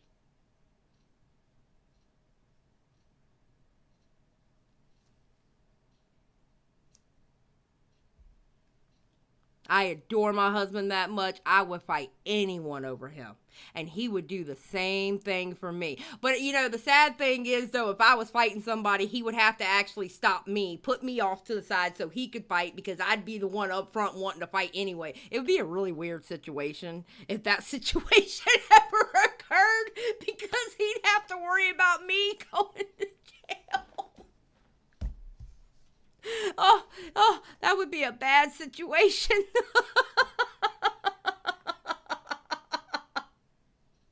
Fun fact, I asked my husband, we were talking about the Will Smith situation, right? And how he got up.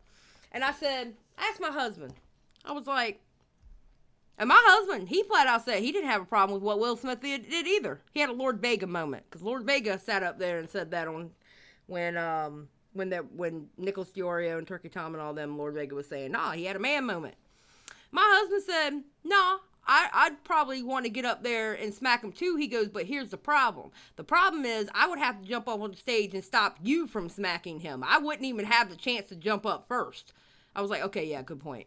Good point. It'd probably be me up on that stage smacking his ass. You're probably right.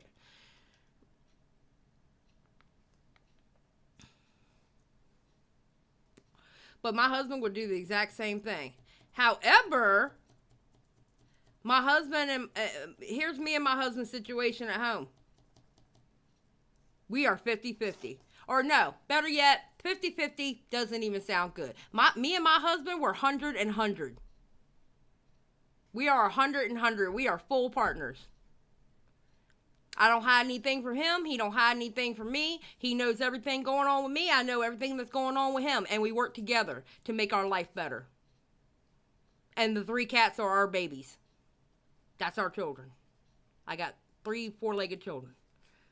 You know, we do things 100. Now, I believe everything I said. I believe in protecting women. I believe in championing women. I believe in making sure that women are provided for. However, that video was made when I was far less famous.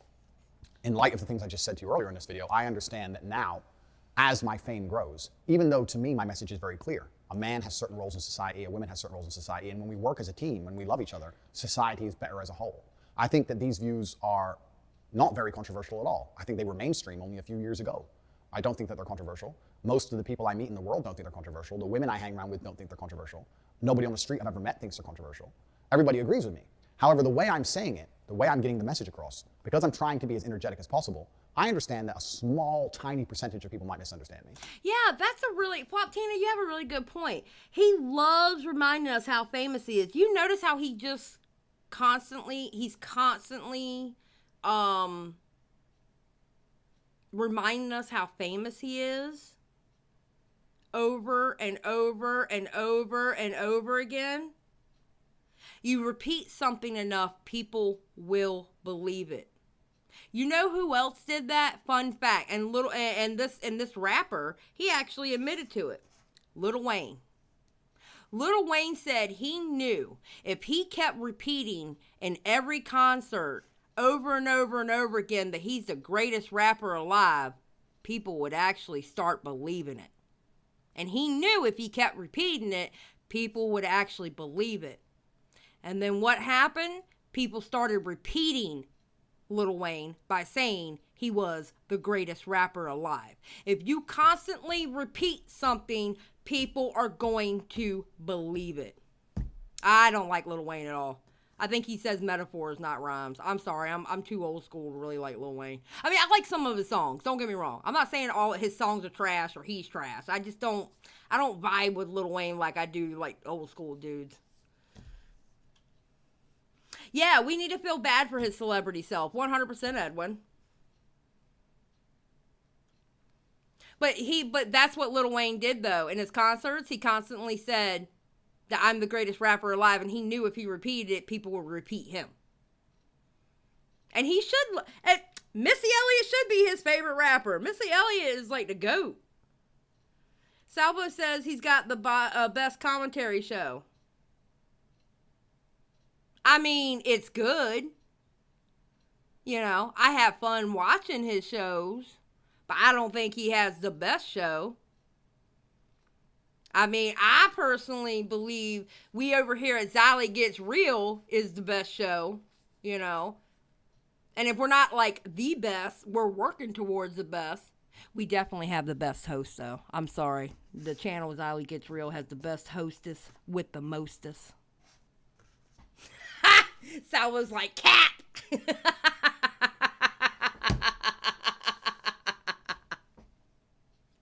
I'm the best hostess with the mostest. And that didn't matter when I didn't have any views. I didn't have any followers. But now I'm the most famous man in the world. I have to be a lot more careful with how I say it. Wait, Xylie pick now. When in reality, I've got the best live show. Wait, Xylie pick now. Salvo or Homeboy? Wait a minute. Excuse me. Why is it I only have a choice between 2 men to pick? That's a little sexist, don't you fucking think? Especially when I am a woman sitting up on here with her own goddamn commentary channel in her own live stream, and you want me to pick between 2 men? Excuse me, Edwin?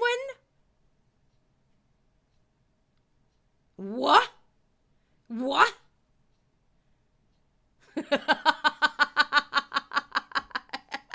I'm sacrificing my life here chatting and driving. Stop chatting and driving.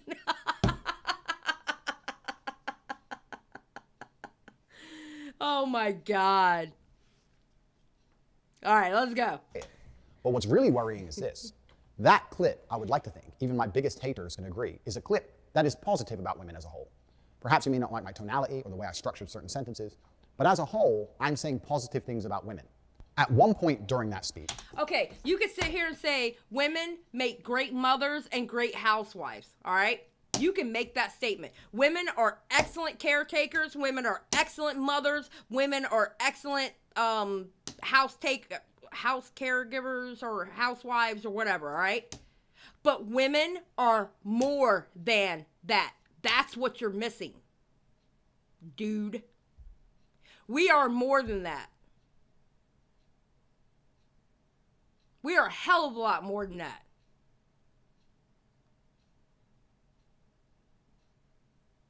We're not just mothers. We're not just housekeepers. We're not just caregivers. We are more than that. Let me ask you something. You drive a Bugatti. Do you know how to take that engine out and do repairs on that engine and then put that engine in and have it run again? I can. Can you?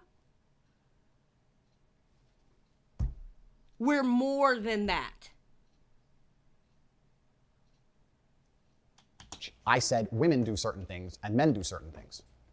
That clip has been taken, that cut of my language, men do certain things, women do certain things.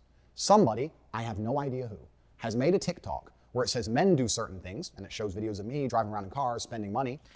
Edwin's out here saying, I could die without hearing your choice. Salva, I was edging and had to stop to respond to the slander.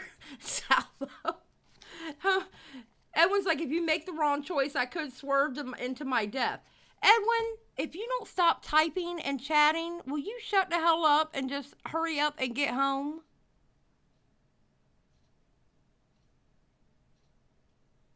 Matter of fact, I can fix a toaster. I have taken one of those fuckers apart and fixed them. Thank you very much. And women do certain things, and it shows women cleaning. Women do certain things, and men do certain things.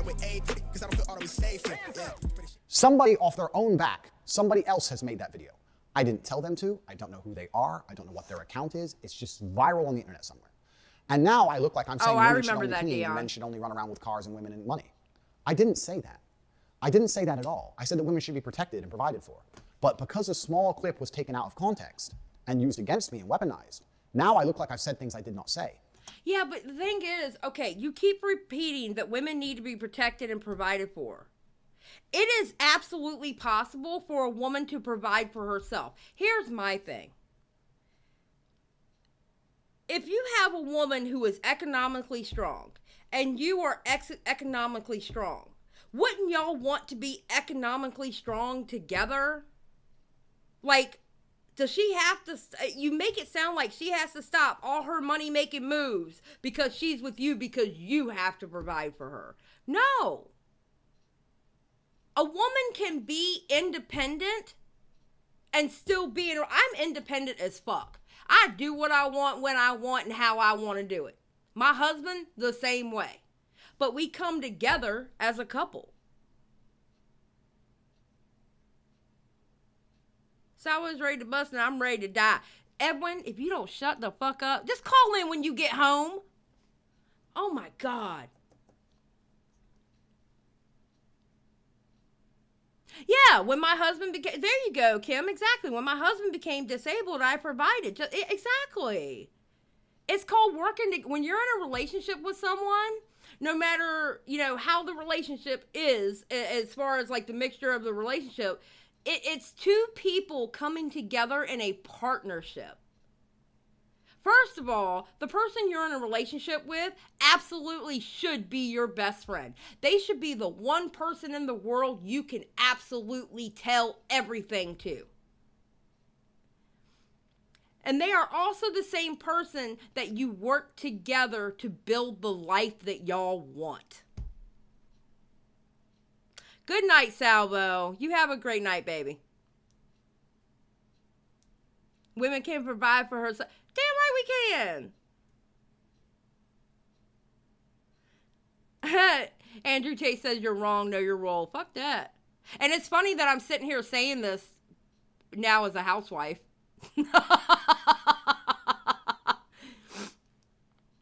But I take good care of my husband, though. And I'm proud of it. And no matter how positive my message about women, if the intention is to try and make me look bad, even with a clip like that, they found a way to make me look bad. That's the scary thing. That's why I've titled this video My Final Message, because I don't know, even with my entire brain, I don't know with all of my genius intellect, if I can find a way for nothing to be used against me. It's extremely difficult. One line out of context has made me look bad, and millions of people saw that, and people didn't see the long format video, and they've deduced that I hate women and that women should only clean, when really I was trying to stick up for and protect women and give my true views on women. I don't need you. Okay, look. Okay, I'm gonna be for real. I don't need your protection. I don't need all that. If you want to be a voice for women, be a voice for women for being independent and doing their own damn thing. Whether it's they want to be a housewife to being a race car driver or being a mechanic or being whatever they want to be. You know, be a voice for that. You know what I'm saying? Thank you, Katie. Sir, we've seen enough of your streams to know that you're a misogynist. He's fucking stupid, period. You know? Shit. And this comes full circle to the Instagram ban. I am very understanding of why Instagram felt like it was necessary to ban me. I am not mad at Instagram. I'm a professional. Okay. And as a professional, I'm not an emotional person. I do not do emotional responses. Although I believe it's unfair, although I believe I've been unfairly vilified, although I believe it's not the right thing to do because it doesn't allow me to shift the public consciousness in a constructive manner, although I think it would have been better for them to say, Andrew, certain things are being taken out of context. You need to be careful that doesn't happen. A lot of people listen to you. And I could have become a champion for women's rights. I am not. While saying that we're our husband's property. Okay. Emotional. I understand why they did it. Because that's a perfect example of how people are desperate to try and make the things I say look worse than they are. And using social media platforms to purport negative views of women. And it doesn't matter if it's a negative view of a woman, negative view of men, negative view of a sexuality. It doesn't matter what it is. It should be stopped. I agree with that. And Instagram, or Meta, have a responsibility to show that they are listening to the public. They want to show that they're listening. I have some good people on the case, and dialogue with Instagram I would like to open, and we'll proceed as God sees fit. If God believes that I do not need an Instagram page, then I will not. Oh, stop bringing God into it. God ain't got shit to do with the shit that came out your fucking mouth. Shut up. Jesus, Lord, have mercy. See, Nah, see, I'm about to get on a soapbox about that. I'm just going to keep my mouth shut. Just shut the fuck up and stop saying God. God ain't got shit to do with it. I'll have one. If God believes I do, then I shall. This is not just about Instagram. This is just me saying to Instagram that I totally understand. I just wanted to make it clear that I didn't want these things to be said. That clip of the cleaning and me being taken out of context has no benefit for me. Everyone dislikes me on the internet. Certain people watch it and know it's not true. The ones who've watched the longer format stuff of my videos and they're fans of mine, fine. So certain people remain neutral because they know it's false. But people who don't then dislike me. My family gets death threats. Okay, this is the third phase I was talking about. Okay, RBF. I get death threats. Hate is spread online. Like, there's no benefit for me. If I could stop that happening, I absolutely would. Which is why I want to adjust my messaging and adjust the way I talk. I don't want that to happen. That doesn't help me. I would love for that to never happen. So now he wants, okay, so it takes getting banned to want to adjust, all right? Now let's just say he starts adjusting his views. If he starts adjusting his views and saying things better, I don't know if I would believe him at first. I would actually have to see a real change. You know? Dion is having way too much fun in this chat. God don't care about IG. I'm sorry. And Instagram think the way for that to stop happening is to ban me. I agree it should stop happening, but I don't think banning me is the answer. Because there will always be someone else. And there'll be a new hate mob and new out of context videos. And that's actually very true. He's actually very right about that. There's going to be somebody else that comes along. That's why the banning is stupid, because all you're doing is making him a martyr. And somebody else is going to come in and take his place. Sneeko. Mr. I want to be Andrew Tate 2.0. This is a problem which is larger than Andrew Tate. This is an internet problem. This is a problem with short format video, short attention spans, nobody looking into anything in detail, things taken out of context. This is a really big problem that the world has to address that goes beyond me. And if I've had to martyr my presence on social media to raise a conversation, which is See, he just called himself a martyr. Told you. going to be a net benefit for the world as a whole, then I'm happy with that. I'm happy if people go, you know what, this happened to Andrew Tate, it's now happening to other people, we have to change the way we... There you go. And that's why I said banning him is not a good idea. He even knows he's a fucking martyr. And that's why I said not to ban him. He even knows he's a fucking martyr.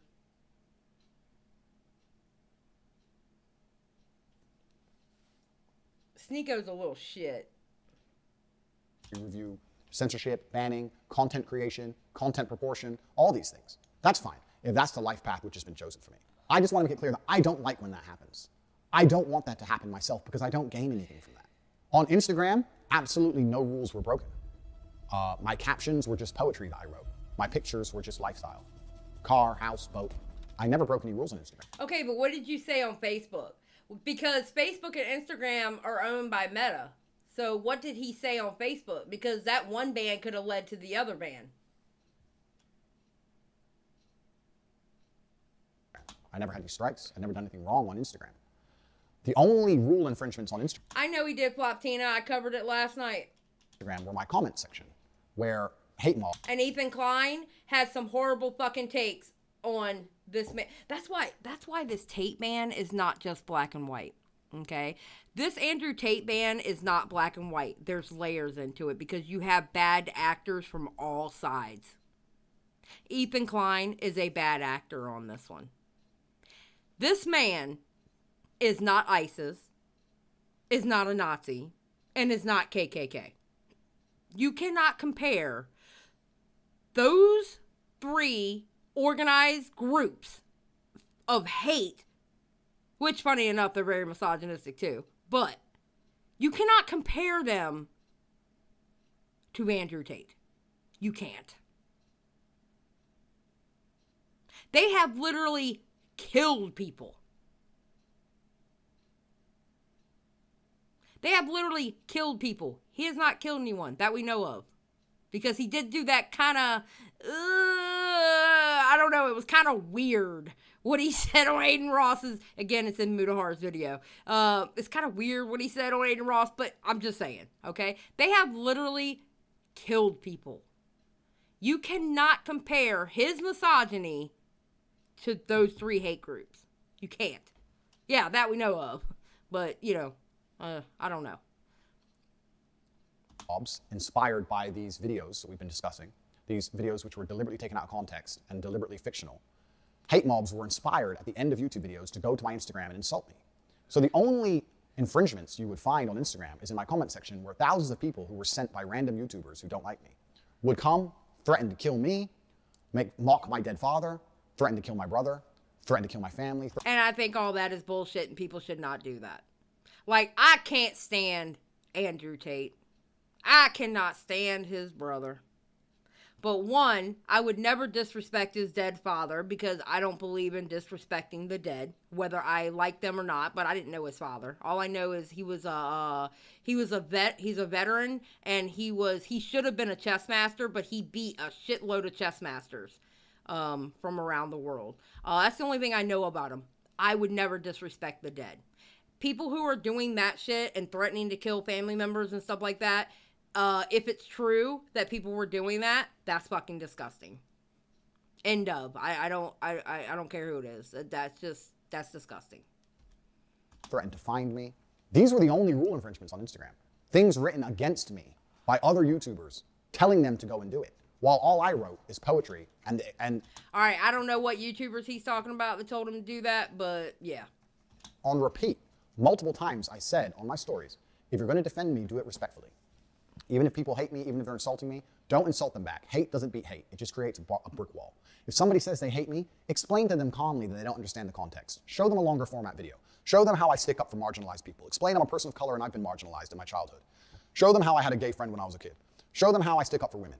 Don't just reply saying you're stupid, you don't know the truth. Don't fight hate with hate.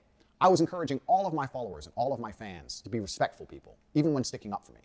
Once again, trying to turn negativity into positivity. Okay, I just want to let you know, Andrew Tate, that your tater tots, a lot of them, I can't say all, because I have had some tater tots come under my videos about Andrew Tate, and they've actually been respectful in saying how you're getting his messaging wrong, et cetera, like the way he's explaining it here. All right. And they have been respectful. I'm not saying all of them, but let me tell you, some messages that got picked up by Google as in, hey, you might not want to show this.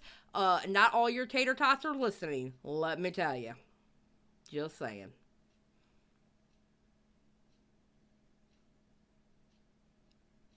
I don't know where his gay friend went. They were in school together. I don't know.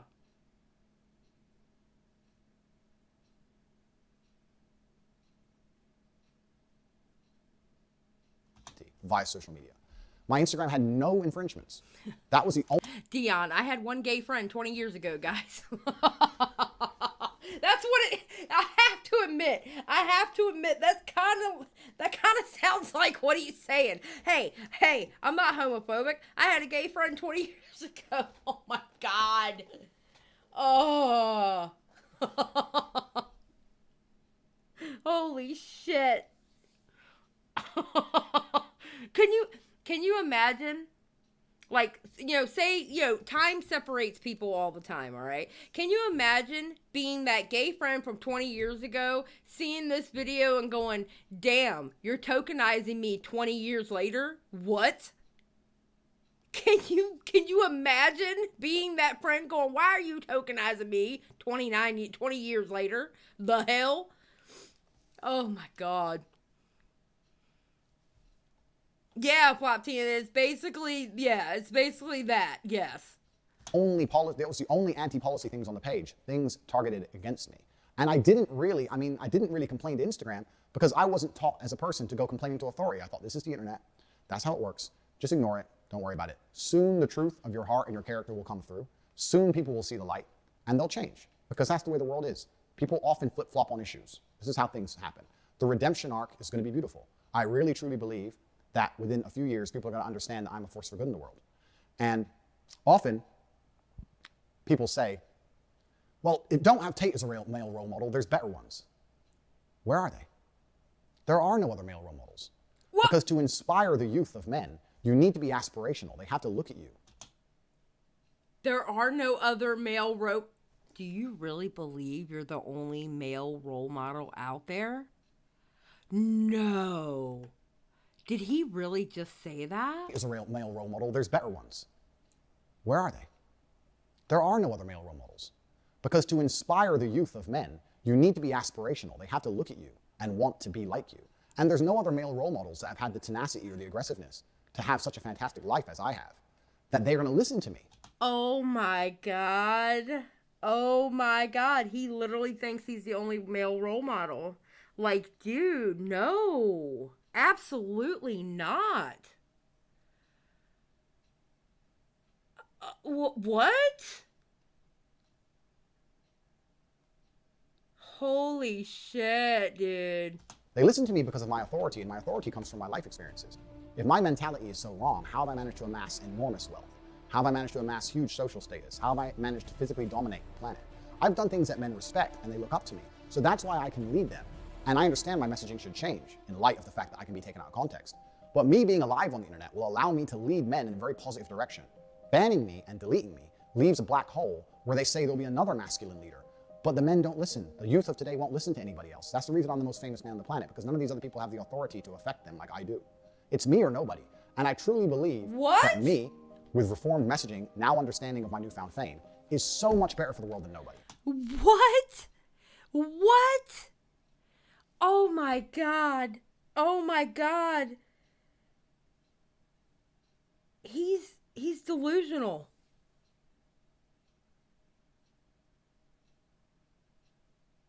There are so many good male role models out there, and they're not what he would consider rich. My grandfather was an amazing male role model. My dad, amazing male role model. They're not rich, but they were amazing male role models. You don't have to drive a Bugatti and have all this money to be a positive male role model. Like, what?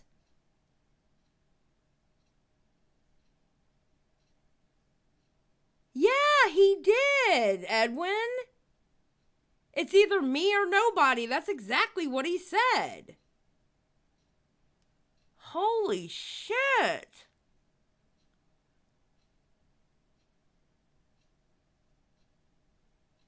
Oh my God, dude, come on. That's so disrespectful to all the good men out there in the world. That is so disrespectful to them.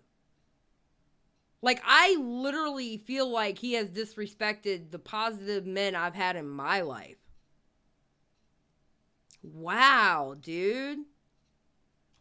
Because nobody just leads to black holes of who knows what, and it can't be controlled. And that's where the internet is truly dangerous. Speaking of Instagram, I was understanding in recent weeks of how these negative fictional stories of me were gaining traction, and I wanted to try very, very hard to counter them. I put a post on Instagram, which you can see here, where I explained that the things I've said have been taken out of context. And just because I champion men... I have decided to show what a loving, nice man I am and donate significant funds to charities which support women against domestic violence. However, I will also donate significant funds to charities which help men with mental health issues. I support men and stick up for men, and the haters and liars think this means I hate women. No, we can both win. People need support. We can support men and women. Top G has kindness for all. Now, if you didn't know anything about Andrew Tate, this post would be good. This post would be really good if you didn't know anything about Andrew Tate. But knowing what you have seen him say out of his own goddamn mouth, oh my God, I don't even know how to describe how he is, because it's so...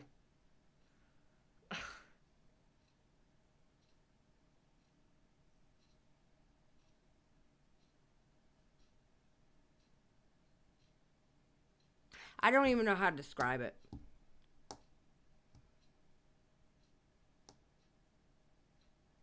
He's following the internet celebrity apology rulebook. Yeah, optimal, you're right.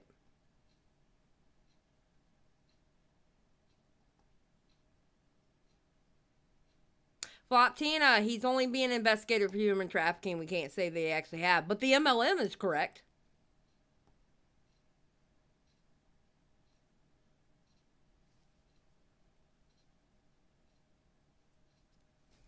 Wow, dude. Rights does not mean I dislike women. I think that men are underrepresented in the world today. And as people often say, men need to speak up. I'm here speaking for the men. I'm here trying to speak up. People are speaking up because of me. We're raising important issues in the world today because of me.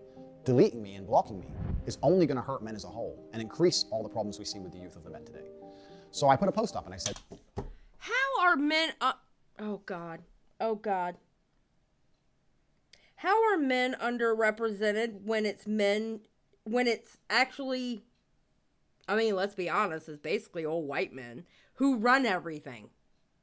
How are y'all unrepresented? How? I don't... What? I don't get it. I don't understand.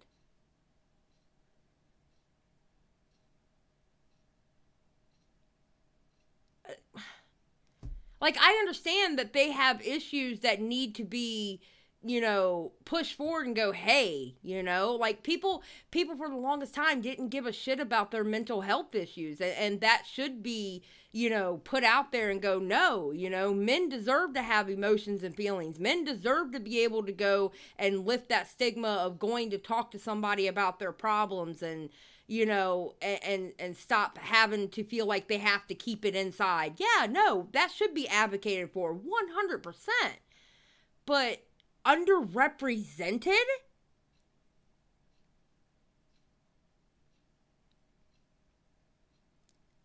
Excuse me?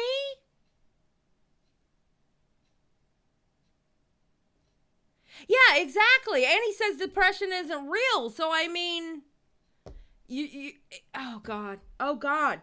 Oh God. He's so insufferable. Oh my God. I don't know if I'm going to make it to the rest of this video without throwing something. I got to get a drink. I'll be right back, guys. Hold on. Talk among yourselves. Pick on Edwin. Pick on Edwin while I'm gone. God damn. Underrepresented? Like what? How?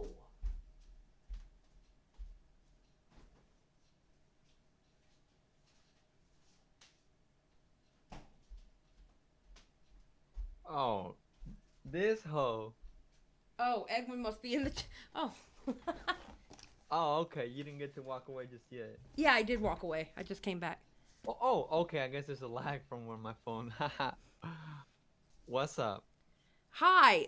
You're underrepresented. Yeah? And apparently, you cannot be a positive male role model because Andrew Tate is the only one that is available. Right. It's either him or nobody. That's what I heard. It's him or nobody. Well, So that's what convinced me that, okay, you know what? His ban is justified. I mean, there's nobody else, right? if I have to choose between the two, then okay, you know what? See you later, brother. See you later. I can't believe he actually believes like, it. don't get it twisted. I really like where he was going with the whole, like, women can't take care of the, you know, the home. I get it. I'm with you. But there's better role models, you know, like. I don't know. I just, when he said that about male role models, I feel like he disrespected every good man out there. You don't have to be rich to be a positive male role model.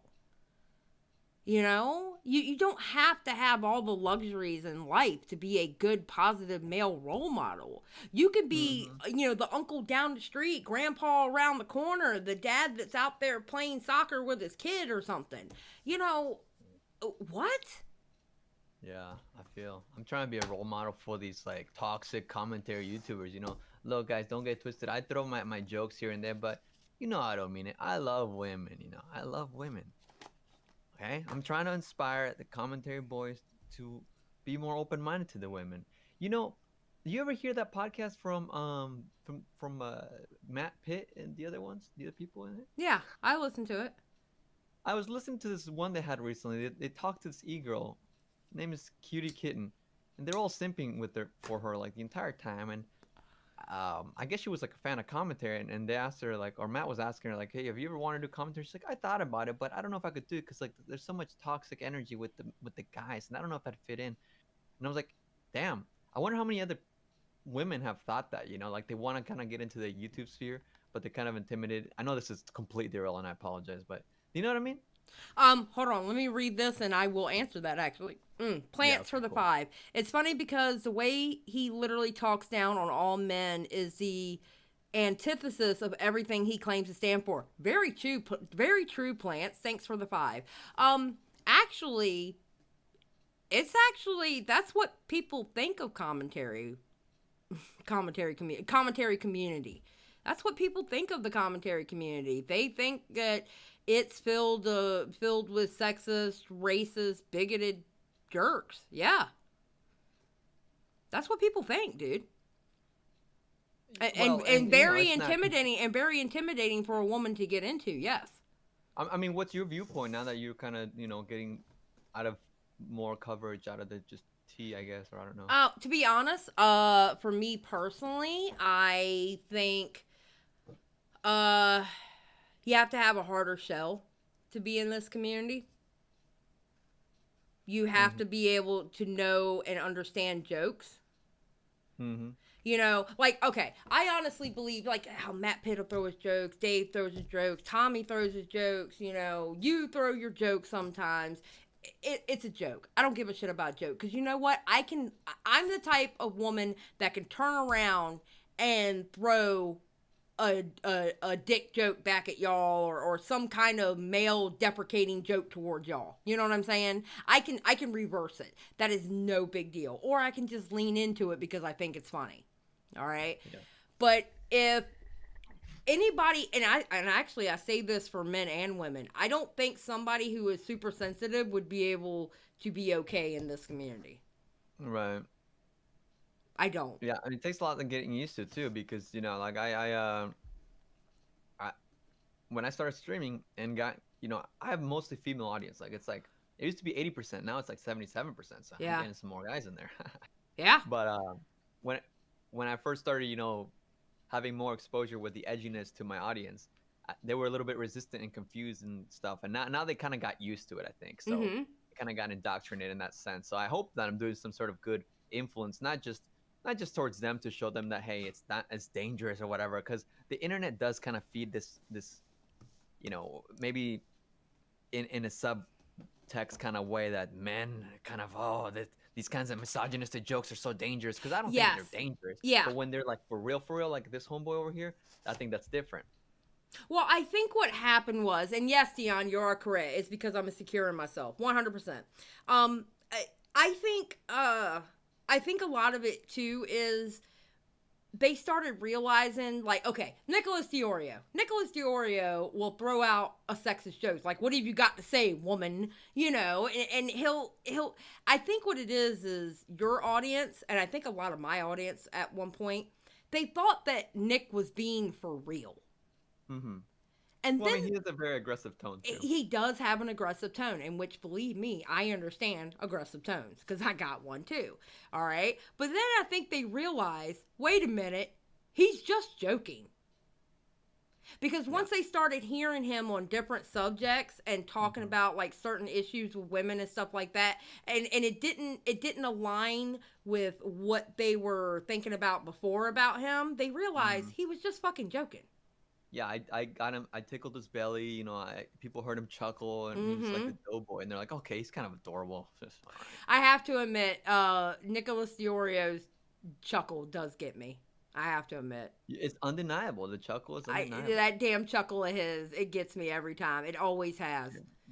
Dion knows. Dion's like, you have a soft spot for him. I always have. I've always had a soft spot for his ass. Do I need to share this with you? Are you on your phone or are you on Twitter? Let's share here. Okay. All right, there you go. Thank you. You're welcome.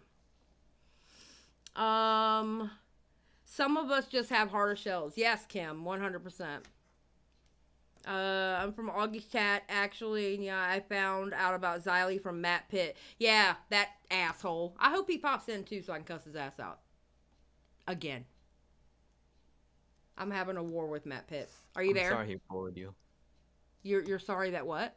He bullied you. He always bullies me.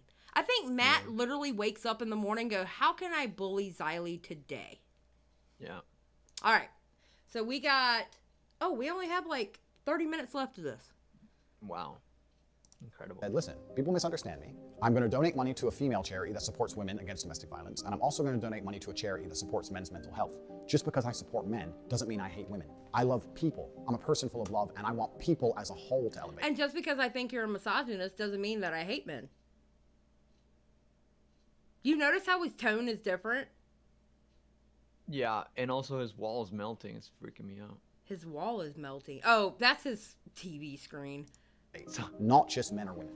I promised $1 to each charity for every like. That's $2 per like total, $1 to each charity. At the time of my banning, I had 550,000 likes or something like that, I believe. And if I hear from Instagram, what I would like them to do is to clarify the final likes amount on that post so that I can stick to my word, because that's what I am. I'm a man of my word. I was not doing it purely just to post a receipt on social media. I was doing it because I genuinely believe it's a good thing to do. And I would like Instagram to confirm the final amount of likes on that picture so I can donate the $1.2, $1.3 million that I promised I would donate to both of those charities independently. I would even be happy for Instagram to select the 2 charities and confirm and verify my donation. I'd be very happy to do that because I said I was going to do that. And I'm a man of my word. I stick to my word. What's interesting to me is when I put that post up, if anybody else had promised to do that, there'd be massive positive attention. But everybody ignored it. Nobody in the media wanted to post about it. None of the YouTubers wanted to talk about it. Nobody wanted to talk about it because it doesn't get clicks. Because it's obvious why you're doing it. It was obvious. Oh my God. I can't with this dude, Edwin. I can't with him.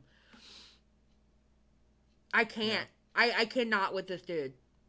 You only get clicks for hating me. You don't get clicks for telling the truth about me. So nobody's interested in telling the truth. Everybody ignored my charitable donations. If anybody else donated $1.3 million to charity, I'd like to think there'd be some sort of headline. But if I want to do it, nobody cares. And that's very, very unfair.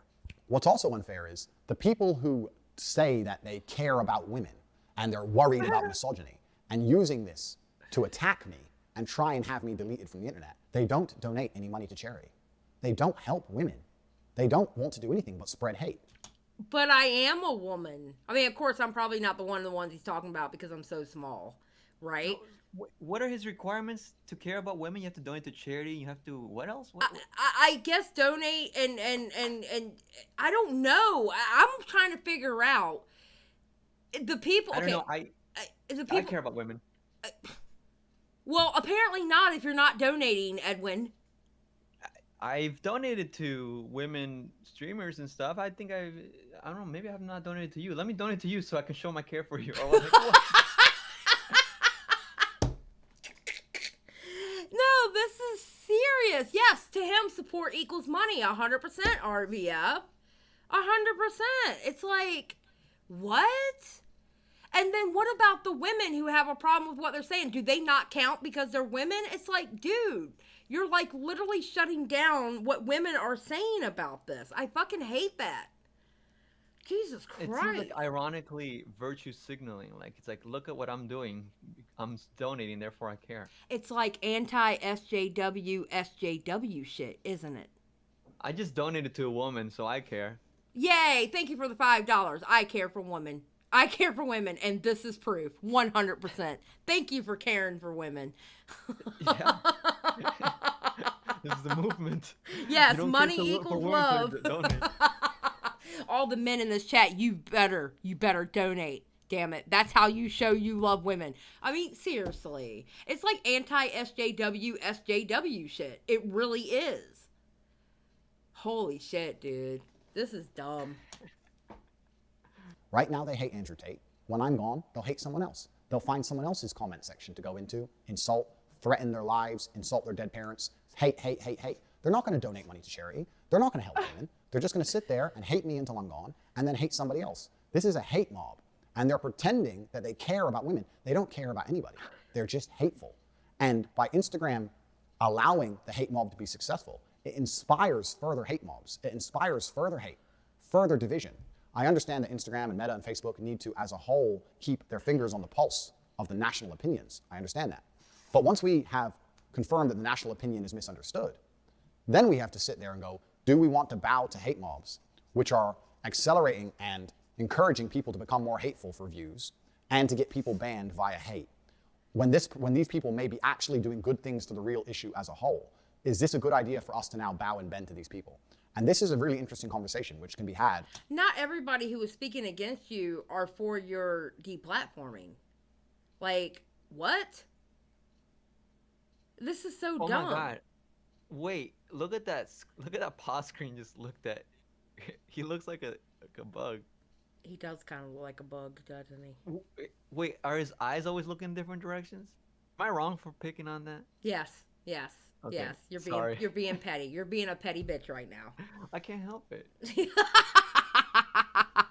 For many hours about the internet, about society, about sociology, about psychology, about so many things. It expands in so many different directions. It's actually very, very interesting. It's an interesting conversation to have because we're living in an unprecedented time of humanity where the world is so connected and we're all kind of unprepared for it, right? It's very, very interesting. I find it super interesting. It's something I've been talking about internally and I would love to talk about more in person. And when I decide to finally come back to public consciousness and do podcasts and that kind of thing, it's something we will be talking about because it's a very, very interesting subject. I'm teaching that it takes tenacity and toughness to become a credible man of merit and value. I think even my hardcore detractors would agree with me. If you're in trouble and you call the police, you want a tenacious, tough man to appear, to help you, to protect you. There's nothing wrong with being a tenacious, ambitious, tough man. There's nothing wrong with that. There's nothing wrong with strength. There's nothing wrong with being a tenacious, tough woman either.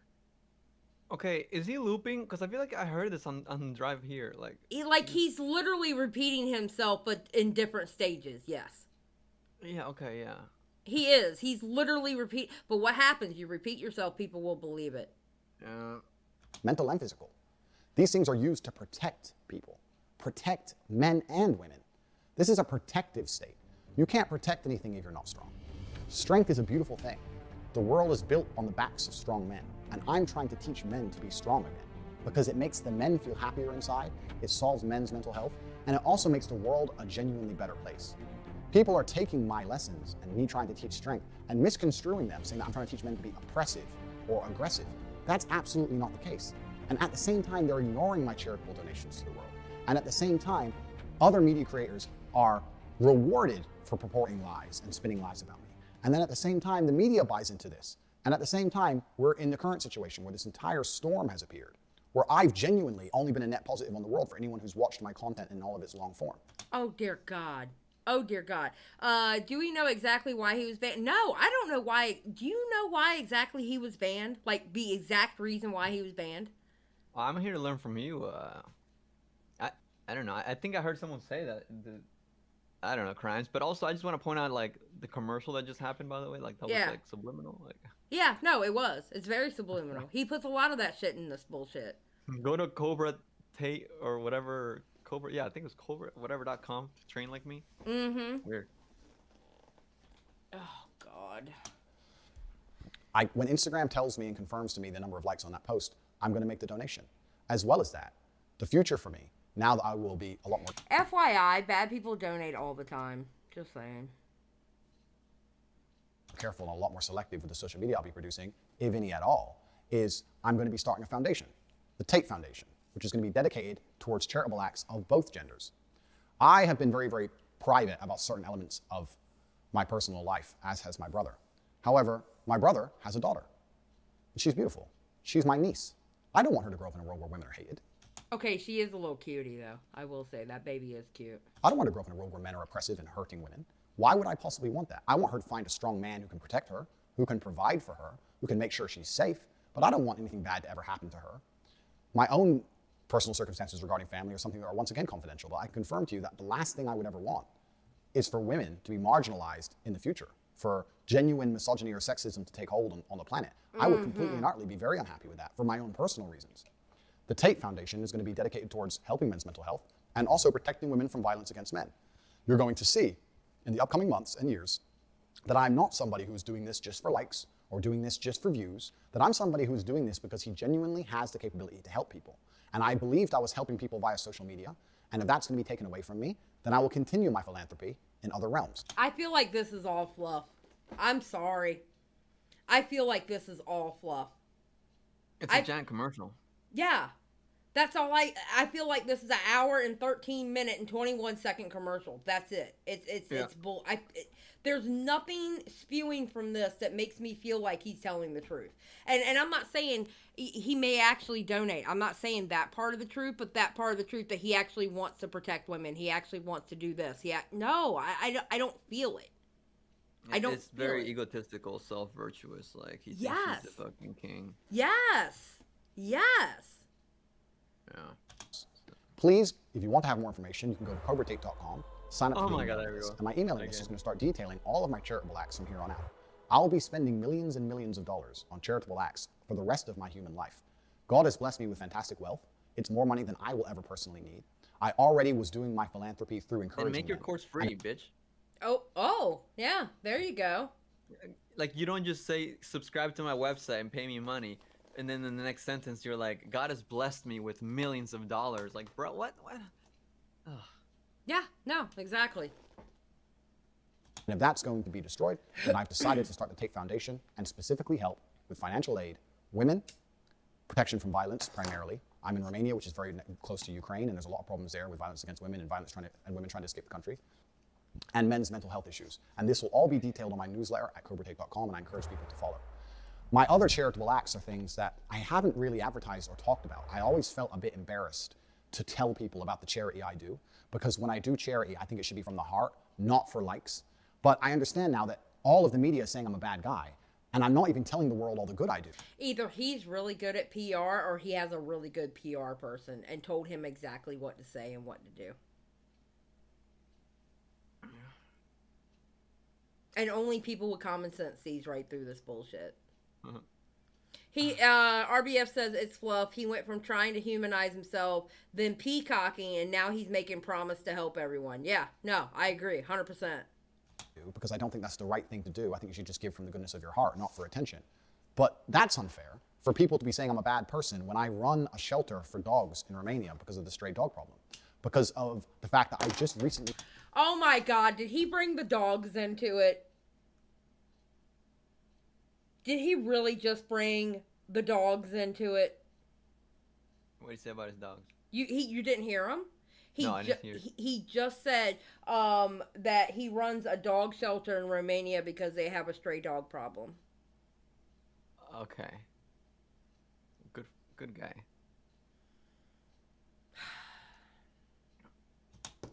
They rebuilt an entire orphanage because there's an orphanage problem in Romania. There'll be a plaque. And now we got the orphans. Oh no! He's going for the animals and now to orphans. Oh my God, this is amazing.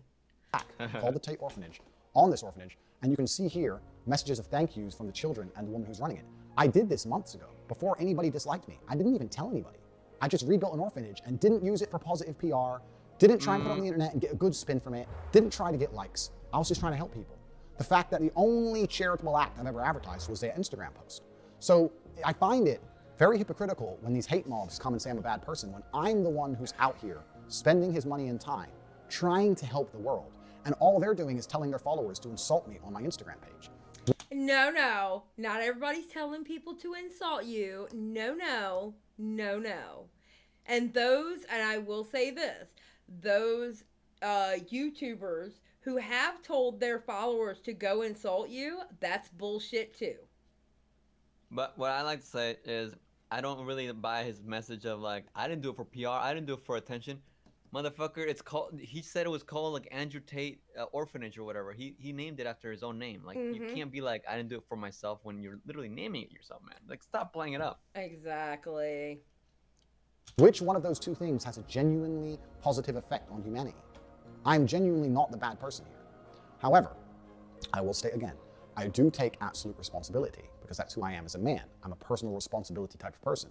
And I understand that regardless of the fact I believe it's unfair, I do have a cross to bear because of my monumental success. I've lived an extreme life, more extreme than most. I've been a multimillionaire. I've been a nobody. I've been famous. I've been a world level athlete. I've started from nothing to the point where I had to run to the gym because I didn't even have a car to get there. I've done it all. So I've lived a very extreme life, and this is where these lessons come from. To quickly address the rumors that I'm a sex trafficker and that's why I live in Romania. Firstly, that's a very, very racist attitude to have. Racist? I find it strange that the left... Wait, racist? What? Racist? Why racist? I don't understand why racist. That has nothing... Okay, hold on. The human trafficking thing, that's not why he said... He said he moved to Romania because you have a better chance of getting a rape case overturned in Romania than you do anywhere else. That has zero to do with his race. These are his own words? He said this? Those were his words. Mudahar has it in his video. Okay. I'm telling you, watch Mudahar's video. It is filled with a lot of facts. He even breaks down the raid and why the raid actually happened is because the American government stepped in. Yes. No, watch the video. Very good. Very good. People who speak and talk about tolerance and inclusivity will assume that Romania as a country will allow me to be a rapist, or that Romania is the kind of place where rape is okay. That's an extremely racist mentality to have. Imagine. What? What? So it's racist against Romanians?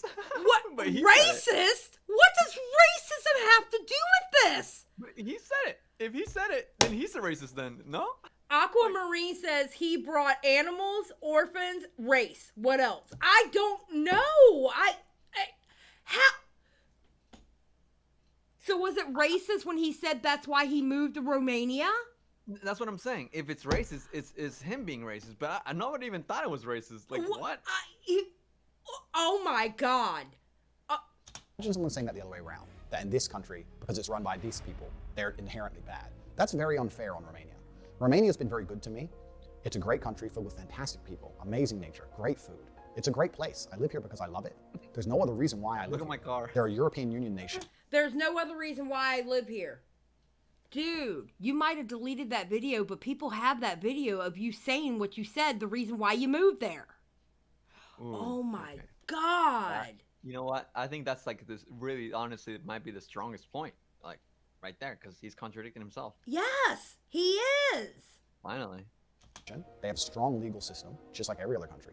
And That's not what you said. That's not what you said about Romania. You talked about how Romania is corrupt, that you were able to give some money to the police and do this. You said that on the fucking podcast. You said it to Aiden Ross. Oh my God. Lord have mercy. I want to throw something. I literally want to throw something. My poor husband, he's trying to sleep. Sounds like you might have clipped him out of That's context. very racist. Kidding. That's what he would say. That is what he would say. And I don't understand why nobody is pointing out the fact that anyone who's saying that and believes that is purporting racial stereotypes. That's the first thing. What? The second thing is my house was raided by police under accusations that a woman was being held kidnapped. I have spoke about this at length many, many times. I was effectively swatted. I think this happens to all famous people on the internet, where the police is called, happens especially in America. They call the police and say, somebody has got a gun at this address and he's threatening to kill somebody. And the SWAT turn up and it turns out it's fake. It happened to Tim Pool repeatedly, it happened to Aiden Ross just the other day. Being swatted is unfortunately one of the things that happens when you're famous on the internet. Whatever troll did it, you did it. You officially did it. Oh, we got swatted yesterday. It's so upsetting. Just right after my mom arrived. I was swatted. Someone made a call about me which was fake. The police responded, as they should. I would hate to live in a country where the police get a call that a woman's being held kidnapped and they don't bother going to look. That's not what a country should do. Absolutely, the Romanian authorities were exceptionally professional. I have nothing but positive things to say about them. They turned up professionally, turned up and investigated as they should. And they found out that it was completely false, that nobody was kidnapped, nobody was held against their will. I was not charged, I was not released on bail. I have no criminal charges in Romania, England, America, any country on the planet. They found the two women that were in question, and there's an active investigation. He's not telling you that part. Ooh. There is an again, watch Mutahar. I guess we're going to have to watch Mutahar's video sometime this week. Does he acknowledge or like edit this part in? I don't know. No, because it came out before this. Oh, okay. It came out before this final statement. But it's a good video. Like, you know Mutahar, he's going to look into, all the stuff and stuff like that. Yeah. It's a really good video. Somebody needs to like clip like these contradictions for sure, but like couldn't be me. I have no accusations against me for hurting women. And people are still on the internet saying, he's a human trafficker, the Romanian police are trying to get him in trouble for human trafficking. That's not true. That's not what happened. And I've said this many times, but people continue to ignore it and continue to purport the lie because that's how the internet works, right? They continue to just keep pushing the lie because it gets more clicks or because they personally don't like me and they want to use it as an excuse to pretend I'm a bad person. I can sit here and be vain and arrogant and say they're jealous of me and my success and they want to find a way to drag me down, but that's beside the point. The actual point is, it's not true. And I was swatted just like anyone else was. And if I had actually hurt anybody, the Romanian police would have me in jail because they are a nation, a European Union nation, with a strong legal system, and they would lock me up. They have not done that because I am completely and utterly innocent. They investigated as they should and came to the correct conclusion that there's nobody here and this was a false call, a false alarm. It happens to lots of famous people. It happens all the time. The person who made the call about me threw in, instead of saying, I kind of think, if I analyze it, the people who make these police calls, right? The people who do... It was one Romanian woman and it was an American woman. It was two women. And I think it's the American woman that there's still an active investigation over the American woman, I believe. I believe that's the one that's still an active investigation. The swatting. It's kind of country specific. In America, they make a call to the police and they say, he has a gun, he has hostages. They can't really say that in Romania because it's very, very unlikely. It's not likely to be taken seriously. So instead, they try and find something the police might believe. Oh, he's an American guy and he has this big house and he has a bunch of women trapped. It's a different story, but it's the same intention, for the police to turn up with guns. And thankfully, thank God, nobody was shot, nobody was hurt. They were very professional, very calm, as was I. Very calm conversations, very kind. Everything was sorted out very quickly. I was taken from my house. They came into my house at 5 p.m. They did a forensic search, as they should. At 8 p.m., the search concluded. They took me from my house at 8 p.m. for paperwork at the police station, and by 9:21, I was back home. And that was the end of it. Nothing's happened since. No woman's come forward. Nobody's hurt. Nothing. So that's completely false. But again, I got a question, Edwin. How many NDAs do you think he makes women sign when they walk into his house? Well, I mean, hopefully not more than one. What? I mean, wonder. The interesting thing is, does he have people vouching for him other than that one woman? Not as far as I have seen. I think there was another ex-girlfriend that had said, you know, he's a sweetheart or whatever. But it's not, it's like maybe 2 people, I think, from what I've seen. It's not like a whole shitload of people saying, hey, he's a great guy. I don't know. I'm not so educated on him, but like I heard that like he like has women that he teaches how to do like webcamming and shit. I don't know. Yeah, and they run. I believe his brother technically runs it. They run this thing where it's like they convince these guys to give money because I'm like through women. They convince these guys to give money, for various reasons, like hey, I have a bad boyfriend, or hey, I'm down and out and I need money for this, that, and the other, and the men give them the money, and the Tates get a cut from it. But the women are like cam girls? I think they're cam girls. I don't know if it's over the front. I think it is cam girls because I know they run like an OnlyFans type of thing. They're pimps. Oh, okay. I was wondering if it's some of them that I've seen before, but maybe I've seen them. I don't know, maybe not. Yeah. And this is taken, it's put in all the news, it's put in all the media. Imagine I was a normal person with a normal job. This should be scary to anybody watching this, that this could happen to you. I'm lucky. I have hundreds of millions of dollars. I don't need a job. I don't need people to like me. I don't need social media. I don't need any of this. I can have my beautiful family, I can have my children, and I can be left alone. But if you're a normal person, you lose your job, you lose your income, you can't walk the street, you can't afford security, you can't afford to move. If this happened to a normal person, their life would be over. It's scary. Okay, it's happened to me and I can deal with it, but it could happen to somebody else. And it's genuinely a scary thought. It's absolutely and utterly not true. I have no criminal charges. There's no charges at all against me. I have not hurt any women. No women are. Yeah, the cam girls live on his compound. Yeah. Okay, see, and that's kind of what I was referring to, by the way, because, like, I mean, I was kind of half joking, but I have seen, like, okay, and I'm innocent, guys. I've heard about this website called Chatterbait. I've never been on it, but I heard about it. And, like, you see certain certain cams from the girls, and you can tell that they're in the same house. It's very funny and interesting, and you can tell that they're not in charge of the cam. I'm not saying he owns it. I'm sure plenty of people do this kind of thing, but they also happen to be from Romania. But anyways, I want to talk about what he's saying right now, because he's literally regurgitating this message that I've heard other commentaries, YouTubers say, and I'm, like, so tired of it, dude. Like, this like, fear-mongering, like, you could be next. I'm sorry. I'm just not falling for it. Why do people act like you could be next? Yeah. This dude is such an extreme. Literally, you could not be next unless you're as extreme as this weirdo. Like, come on. I don't know. I've been on YouTube since 2005, and I've not gotten a community strike once. I've not gotten suspended off of anything once. And you guys know I'm edgy. Like, I say wacky shit. Yeah. How come I'm fucking, like, just stay in your lane and you can be edgy, reasonably wise, like, it just is what it is. Like, I don't get it, I don't get it. No, you're right. I mean, no, I get what you're saying. He's so fucking frustrating, dude. But I know a lot of people are really kind of black-pilled on that, so I know I'm probably, like, unpopular opinion in that, and I it's fine. Like, a lot of people are just like, you could be next, who could be next, whatever. It's like, no, dude. I mean, even Keemstar says a lot of whack shit. He's not even gotten banned. Like, what? I mean, yeah, he has said a lot of whack shit, and he's still around. Mm-hmm. I don't know, dude. You know what bothers me about Andrew Tate? What bothers me, and I said it last night in my stream, at the 8 o'clock stream last night. What bothers me is, like, nobody listens when we say about how he was. It feels like nobody listens.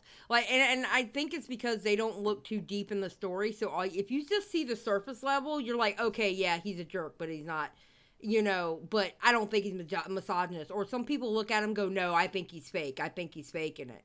Nobody wanted to believe how misogynistic this dude really was. And that was the most infuriating thing that I've seen from other people. Yeah, I mean, again, not to name things, but it's so funny when people do talk about him, they never really tend to like show clips or anything. They literally just like, it seems like the narrative is just the narrative. It's not like the actual, we're not looking at his actions anymore, Yeah.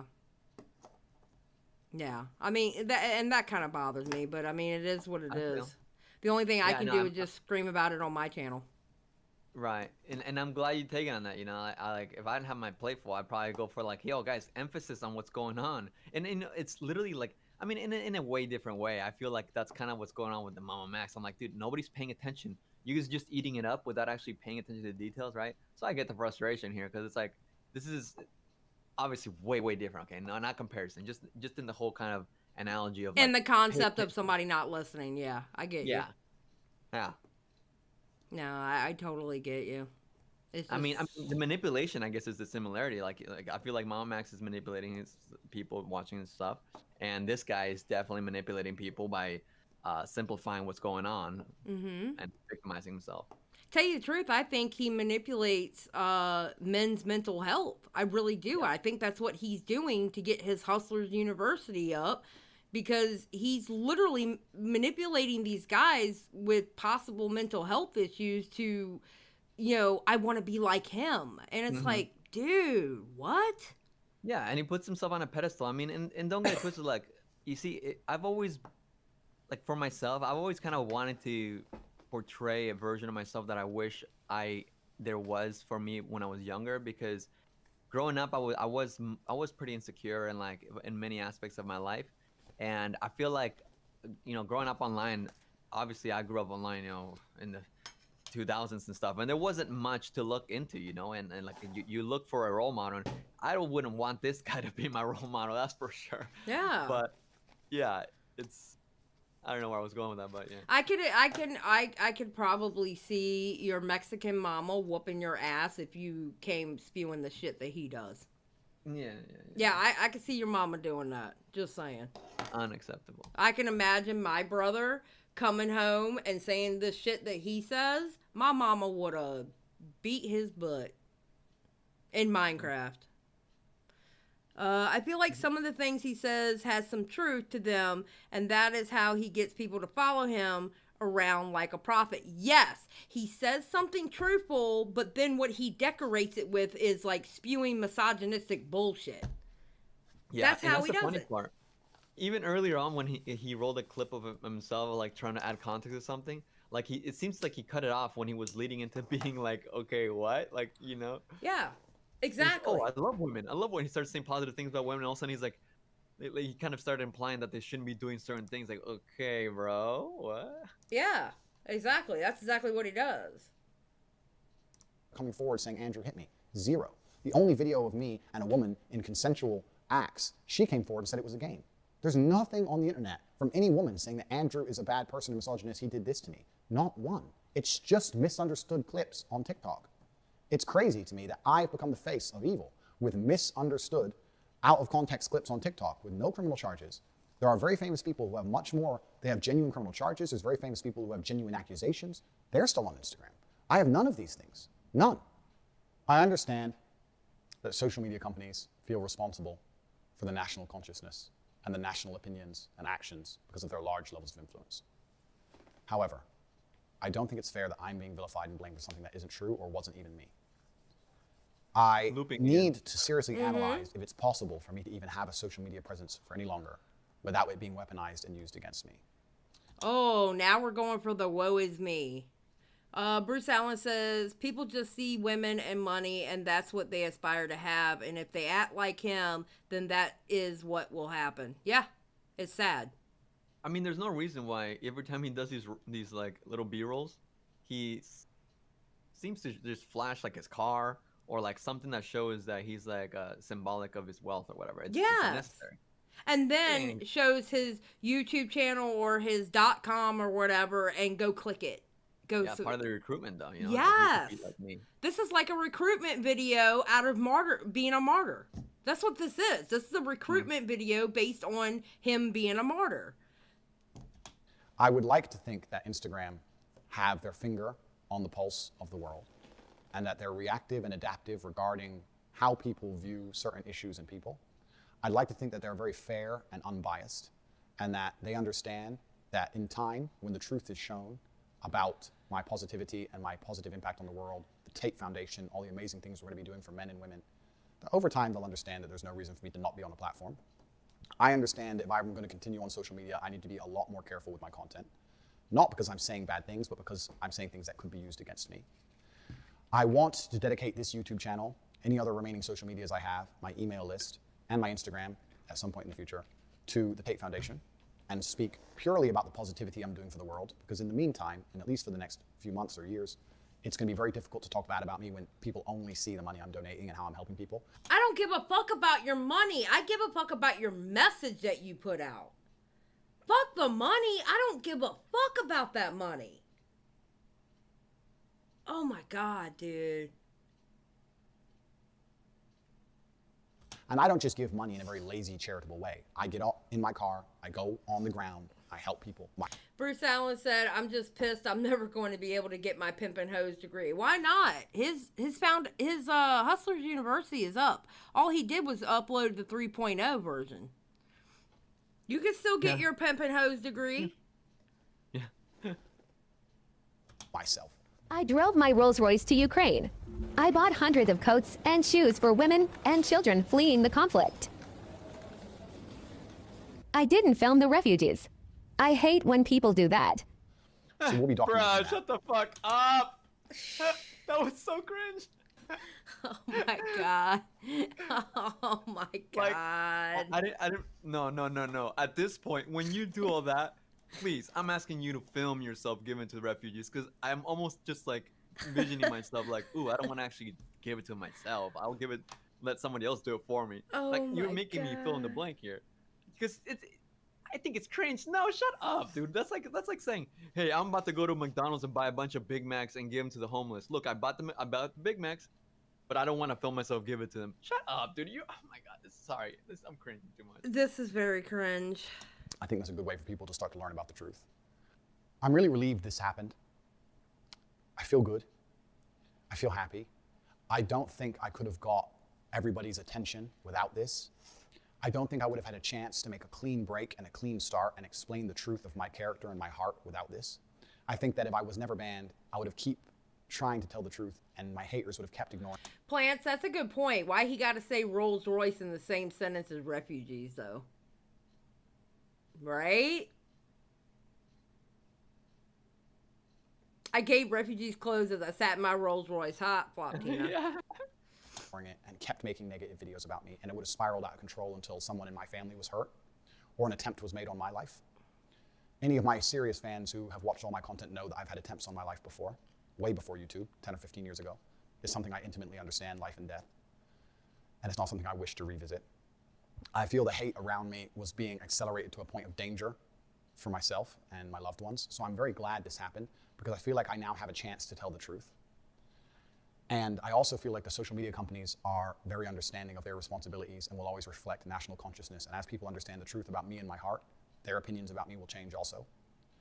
You know, the Bible is full of redemption stories. Oh, God, So here we go. are superhero movies, right? The guy starts off bad and then turns good, or the guy that you think... Okay, guy, he's a Marvel superhero, and he's going to get his redemption arc. Oh, dear God. Oh, dear God. This is so cringy. We're almost done. He's Loki. He's He starts out Loki. bad. Yeah. Yeah. Dude, Andrew Tate is Loki. 100%. He's a bad guy. Turns out to be a good guy with good intentions all along. He was just misunderstood. Bruce Allen's like, next he's going to say, I flew my helicopter to feed the homeless. I feel like the human psyche is very intrinsically understanding of these narratives and stories. I think people understand a redemption arc. They can understand when they retrospectively look back on certain events or actions or words, and with their new understanding of his actual intentions, everything looks different. They look back and go, oh, now I know who he truly is. I understand what he meant by that. Now I know who he truly is. I understand why that was said. And everything changes. I truly believe that this is a chance for me to move my social media purely to my charitable acts. Even if my Instagram is reinstated, it's only going to be about the Tate Foundation. There'll be no pictures of Bugattis anymore. Sorry, gentlemen. And it allows me... There's going to be no pictures of the Bugattis anymore. Sorry, gentlemen. God, I hate him so much. Oh. To conduct my philanthropy in the physical world as opposed to so much in the digital world trying to inspire men. It's an avenue change. It's a life path change that God has chosen for me. And I'm happy with that. I really am not the type of person to take these things personally. I don't take any of these decisions personally. I'm a very logical man. I'm very good at seeing both sides of the argument. If he doesn't take it personal, then why is he doing an hour, 13-minute video on this shit? And he's got to remind us like 20 times. He's got to remind us 20,000 times. He's a good person. He has a lot of money. He's the only male figurehead out there.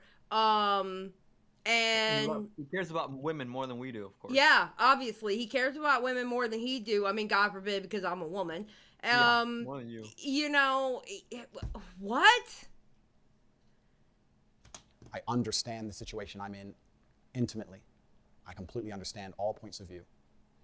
And this redemption arc, this chance to tell the world the truth about me and focus on showing the good that I have already been doing before these bans, when I didn't want likes, when I didn't want clicks, and also undoing all the negative narratives which I've allowed to spiral out of control because I trusted in people to do their own research and come to their own truthful conclusions. I realize now that this is a fantastic chance for me. It's a massive opportunity. I'm still going to tell the truth about who I am, about what I believe, about how I believe a man should act. I'm still going to tell people and inspire people to stay away from low-quality people. If you're struggling to find quality men to be friends with, maybe you're not a quality man. Every relationship in the world, including friendships, are mutual. Because if you're a quality person, you meet quality people. Male and female, that's how it goes. I never would only talk negatively about women. I talk negatively about men all the time. I told people, don't have friends who just smoke drugs and play video games. You need friends who are going to inspire you to push yourself to be the best man you can. I'm a massive anti-drug advocate. Well, that means you got to stop your friendship with Nicholas DeOrio. He smokes cigars and plays video games. That's eats it. Edibles right before coming on my stream. Yep, and eats edibles. So, yeah, your friendship with DeOrio has to end tonight. You've heard it from Andrew Tate. Okay? Mm-hmm. Okay. The worst experiences in my life revolved around other people either taking or selling drugs and trying to hurt me because of it. I've never taken drugs in my life. I've never even tried cocaine, never tried a single smoke of weed in my life ever.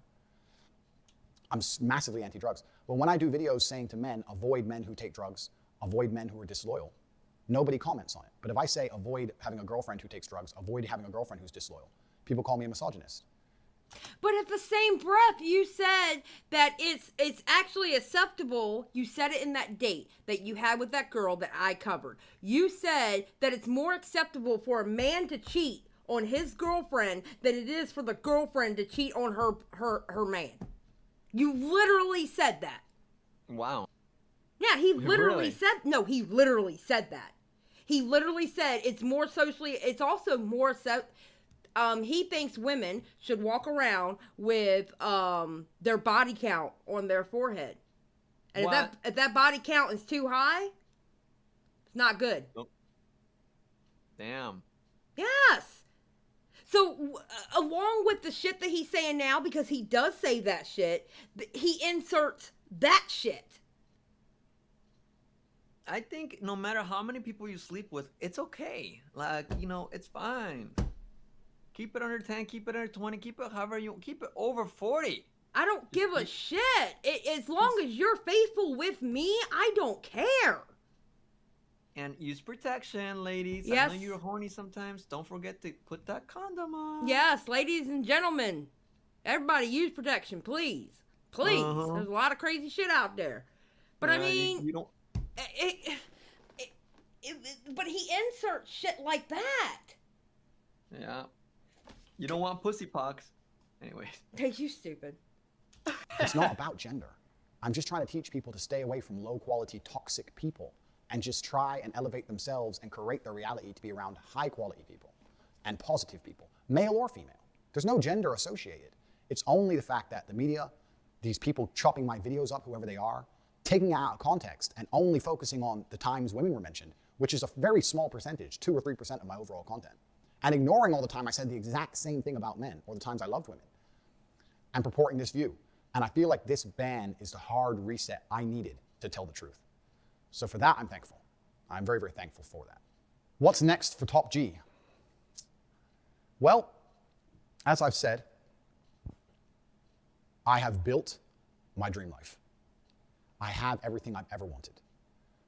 I've done that with the tenets that I've been teaching the people who follow me. I've been teaching you the mental fortitude you need to truly have your dream life.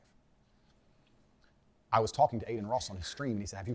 Kim B said, Xylie, set up a GoFundMe to send Edwin to Hustlers University. Listen, Edwin makes more money than I do on YouTube, so he can afford Hustlers University, okay? I'm just saying. Should I go? How much is it? It's $50 a month, dude. Damn. Yeah. And you know where all the courses are? In a Discord. CoffeeZilla did a good video about Hustlers University. Did a really good video about Hustlers University. All right. Well, I can just learn that way. Mm-hmm. Also, the homeboy's been vlogging about so long, like the sun already went down. Look, it got darker in this video. Uh-huh. Completed the game, and I guess in a way I have. And do you feel like you've beaten the game? Oh, no, I've hacked the Matrix and completely beaten the game. I have everything I've ever wanted. I don't need anything else. All that's left for me to do That clip, right? Yeah, epic. is have a positive impact on the world. I don't think anybody truly wants to go down as a villain. Maybe some people do. I don't. I wasn't raised that way. I was raised to stick up for myself, to be strong, to be commanding, but I was raised to do the right thing. And that's why, as I stated, I have no criminal record. I stay away from drugs. There's a lot of people on social media with large criminal records who advocate drug use. I think that's far more dangerous for society than me. And once again, they have absolute exposure to the world. Pussy? What did you say? Did you just call him a pussy? Yeah, come on. You can't trust nobody. Oh, don't do drugs. What are we, straight edge freaking high school freshmen? Edwin, shut the fuck up. Want to run the Tate Foundation. Listen, you can't trust the man that says, I'm straight edge and I don't do any drugs. I'm sorry. Look, hey, Floptina smoking his bong. I believe, you know, Floptina, you're a he, right? I believe you said that one time. Bruce Allen said, Bruce Allen asked, can I get a student loan forgiveness if I enroll in Hustler University? That's good. And Bonnie also in the chat earlier said that, hold on, they said, oh, they quoted him. Fuck, I can't even find it. I already lost it. Never mind. Sorry, Bonnie. I forgot. Something about dogs and women are leashes. Whatever. Yeah, sorry, Despondent. Okay, let's keep playing. Okay. And I would love to do it without any social media. I will be detailing on my email list all of my charitable donations, all of the orphanages I'll be building, pictures, financial evidence, receipts. Please go to covertate.com and sign up to the newsletter. It's free. And I'll be letting people know the positive impact I'm going to be having on the world. I need to go to covertate.com. Has also managed to help me amass hundreds of millions of dollars. And I don't need all of it. So I'm going to use it for positive causes. In regards to social media, I need to sit and think and work out a way that not a single snippet of my words can ever be used against me. And even though I consider myself a wordsmith, that is a very, very difficult objective. That's your problem. You consider yourself a wordsmith. Just saying. It's complete. And I'm going to think about how I could possibly do that. So while I'm thinking, any remaining social media channels will be dedicated towards charity. If I start a new Instagram, it's only going to be dedicated towards the charitable side of the Tate Foundation. I hold no ill will against any social media platforms. I hold no ill will against any... Wait, what? I swear that's the 20th time he said that. Yeah. I hold no ill will. Yep. The people who hate me or who have tried to spread lies about me. I truly pray for you all. I think that to be a person filled with so much hate that you think making videos insulting a man and encouraging your viewers to go and insult him and his deceased father and his family members, I think that is a horrible way to live. I would never want to experience that level of hate in my heart. The people who are making endless videos celebrating my ban or talking hate about me, that hate is never going to satisfy you. You need to learn to let go and live with a heart filled with love. You need to be content with yourself, because if you're obsessed with trying to hate on another person, the poison's inside of you. It's not inside of me. It doesn't affect me as much as it affects you.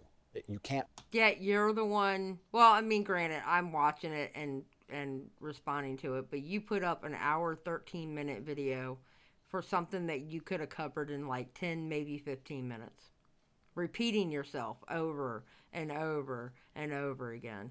Feel hatred for somebody without it affecting your mood. So this is something for you guys to address, and I genuinely pray for you. I have no ill will against any of my haters. I have no ill will against any social media companies. I have no ill will against anybody.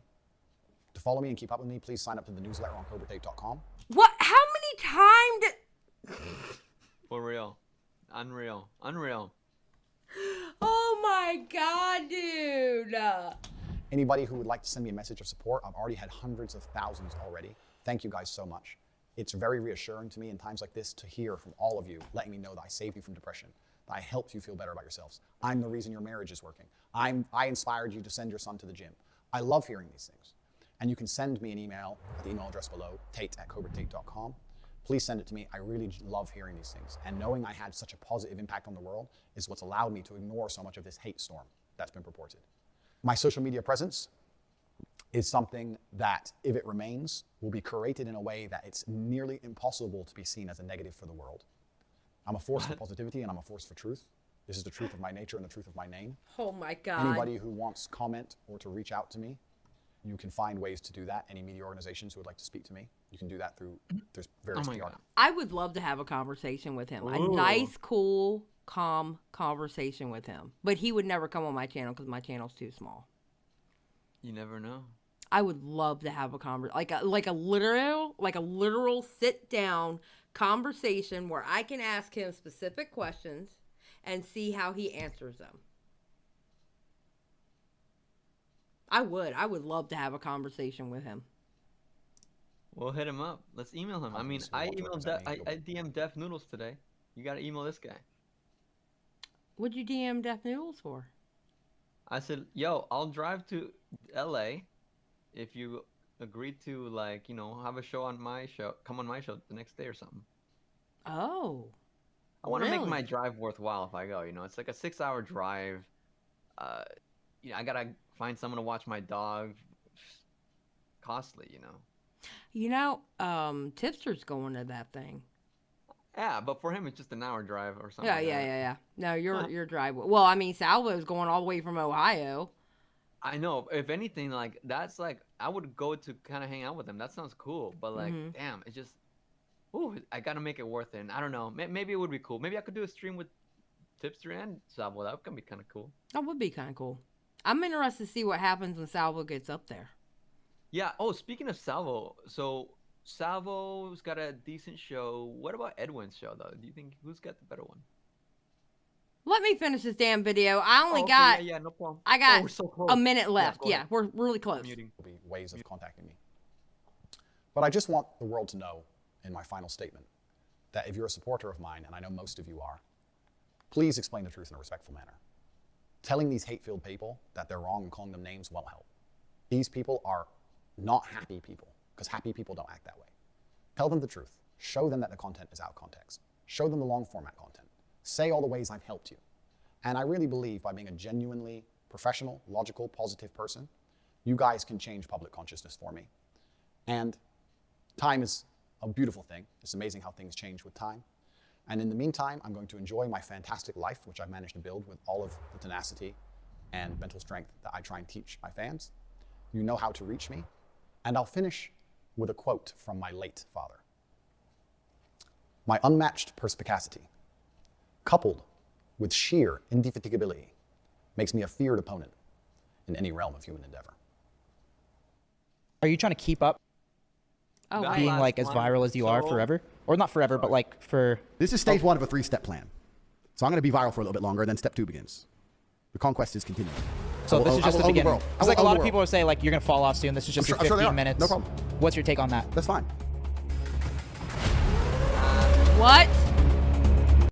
Wait, this was just stage 1? He's trying to show that he's predicting that like he was in stage 1 before, and now he's entering stage 2 right now. Dear Lord, have mercy on my soul. Yeah. This dude drives me insane. Oh wait, let me adjust. Get The rid commentary community is so predictable.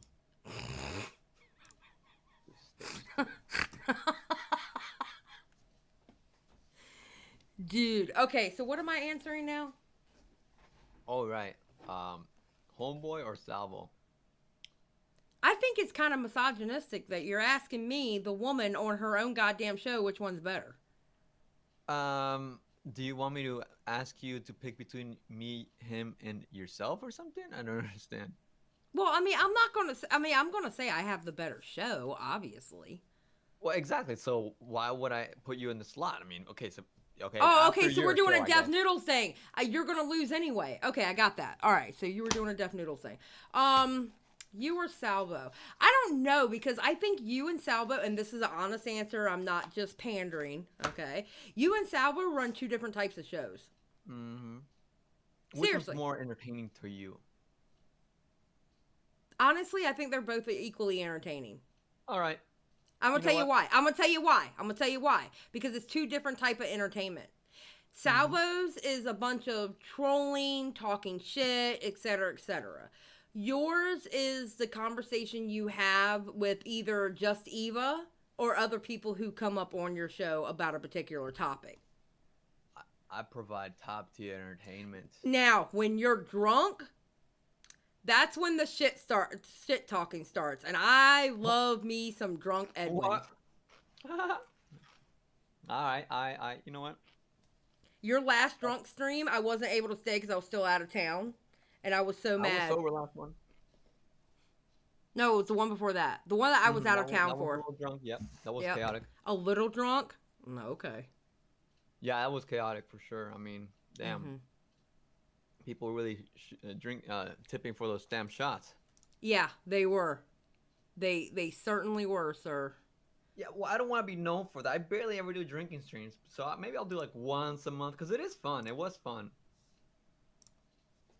Yeah, you were having a lot of fun on there. I think it's funny when Diorio shows up in the stream and he's all high and shit. Oh, yeah, that was funny, too. Bonnie says, Edwin is chill as fuck. Salvo, I go there to schizo spam chat. I mean, yeah, they're 2 different types of environments. Salvo's environment is totally different from your environment. Yeah, that's true. Which, I mean, yeah... You know, yeah. Oh my god, I don't know. Were you there last weekend when like Keemstar was in my call and he like yelled at Aiko? It was really awkward. Okay, can you explain what happened? Because I wasn't there for that. I think I fell asleep or something. Well, Keemstar just wanted to call in. I was like, all right, sure. Because look, in my mind, I wanted to hear the way he would interact with Salvo, but like it didn't end up happening. I was like, okay. But it's basically, Keemstar just brought up some topic of like, I think the guy's name is Brett Weinstein. And it had something to do with some college situation where there was like a walkout for to, I guess, something to do with like people of color or something, like white people. I don't remember, to be honest. I don't remember the story. Right. Brett Weinstein, people in chat either know it or they don't. But anyway, it felt somewhat political. I was really bored by it. And Aiko was like, that's not actually the details, you know, because she also does Twitch politics, whatever. And then he just kept saying, shut up, bitch. Can you shut the fuck up? It's like, he literally kept saying that, like, verbatim. And it was so awkward. Like, all right, Keem, chill. And he wouldn't chill. I had to boot him. What? Yeah, that was pretty much it. Oh my god. Fucking Keemstar. Yeah. He just kept saying it over and over. Like, okay, homie, I get it. Like, if she's not saying her point right, I get it. But you keep saying it. Just shut up. It sounded really, really bad, bro. Anyway.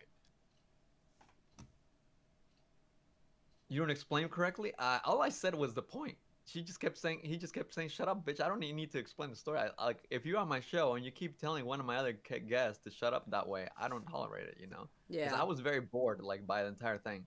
Neither of them made any sense to me. It was all boring. I don't talk political shit on my channel. I also feel like sometimes on subjects, Aiko really doesn't know what's going on either. Well, I mean, and I guess the you know, she kind of gets her thoughts out like a little bit slower sometimes. And when in like with Keemstar, he's got no patience. Obviously, he kept saying like he kept interrupting her and stuff. I don't know. Bruce is like, has Keemstar been taking classes at Hustler University? Oh man. No, you and Salvo, y'all have different shows. Augie's show is completely different from y'all. When he goes live, it's different. All y'all have all of us actually have different shows. Yeah, I feel the same. You know. So I can't pick between the two. You can't make me. Well, it was but more however, better you did donate $5 to me, so you support women. I will give you that. Exactly. Salvo has never donated money to me. Yeah, I wasn't sure if I ever had, so I was like, well, let me make sure I have this on record that I did today. So I don't know if you have or not, to be honest. I don't really keep track now, of it. you know, I told people to subscribe to you, and I I donated my money and my subscribers to you. Like, dude, that's extra caring for women, dude. I love women. That's right. I don't care how old they are. Women are great. That's right. Damn it. You fucking asshole. Or how Andrew Tate might say, I don't care how young they are either. Right? If they're 18, you can corrupt them. That's actually the only clip I ever seen from him. You can like corrupt young women or something like. Oh, they're easily. Like, I forgot what he said, but you know what I mean. Yeah, man, he irritates the shit out of me because he does speak some truth, but then he just wraps it up in some gross shit, and it's like, dude, come the fuck on. You know. Like, okay, advocating for men's mental health. I am in 100% agreement for that. Absolutely. But I don't need to be told that women are inferior either. I don't need to hear that women are inferior because we're not inferior. Yeah. You know? King Quinn says we love you, Edwin. Look, don't be loving Edwin too much, okay? I'm still y'all number one. When you're in my chat, it's bad enough that y'all already stand my damn mods, okay? When you're in my chat, I'm your number one. Now you can go cheat on me when you go watch Edwin. What? No, mods deserve love, you know? They keep having to click allow to all the messages. My mods are mean to me, if you have never noticed, okay? I ain't seen it yet. My mods... especially Amber Chick, she's the one that gives me donations with middle fingers in them. You know, so you don't like to do blood sports, right? I'm not, well, I mean, I have to, like, I don't see myself going in and doing a blood sport if it has to happen naturally. You know what I mean? Well, it's probably going to happen on the 9/11, whatever, fireball. Are you ready for that?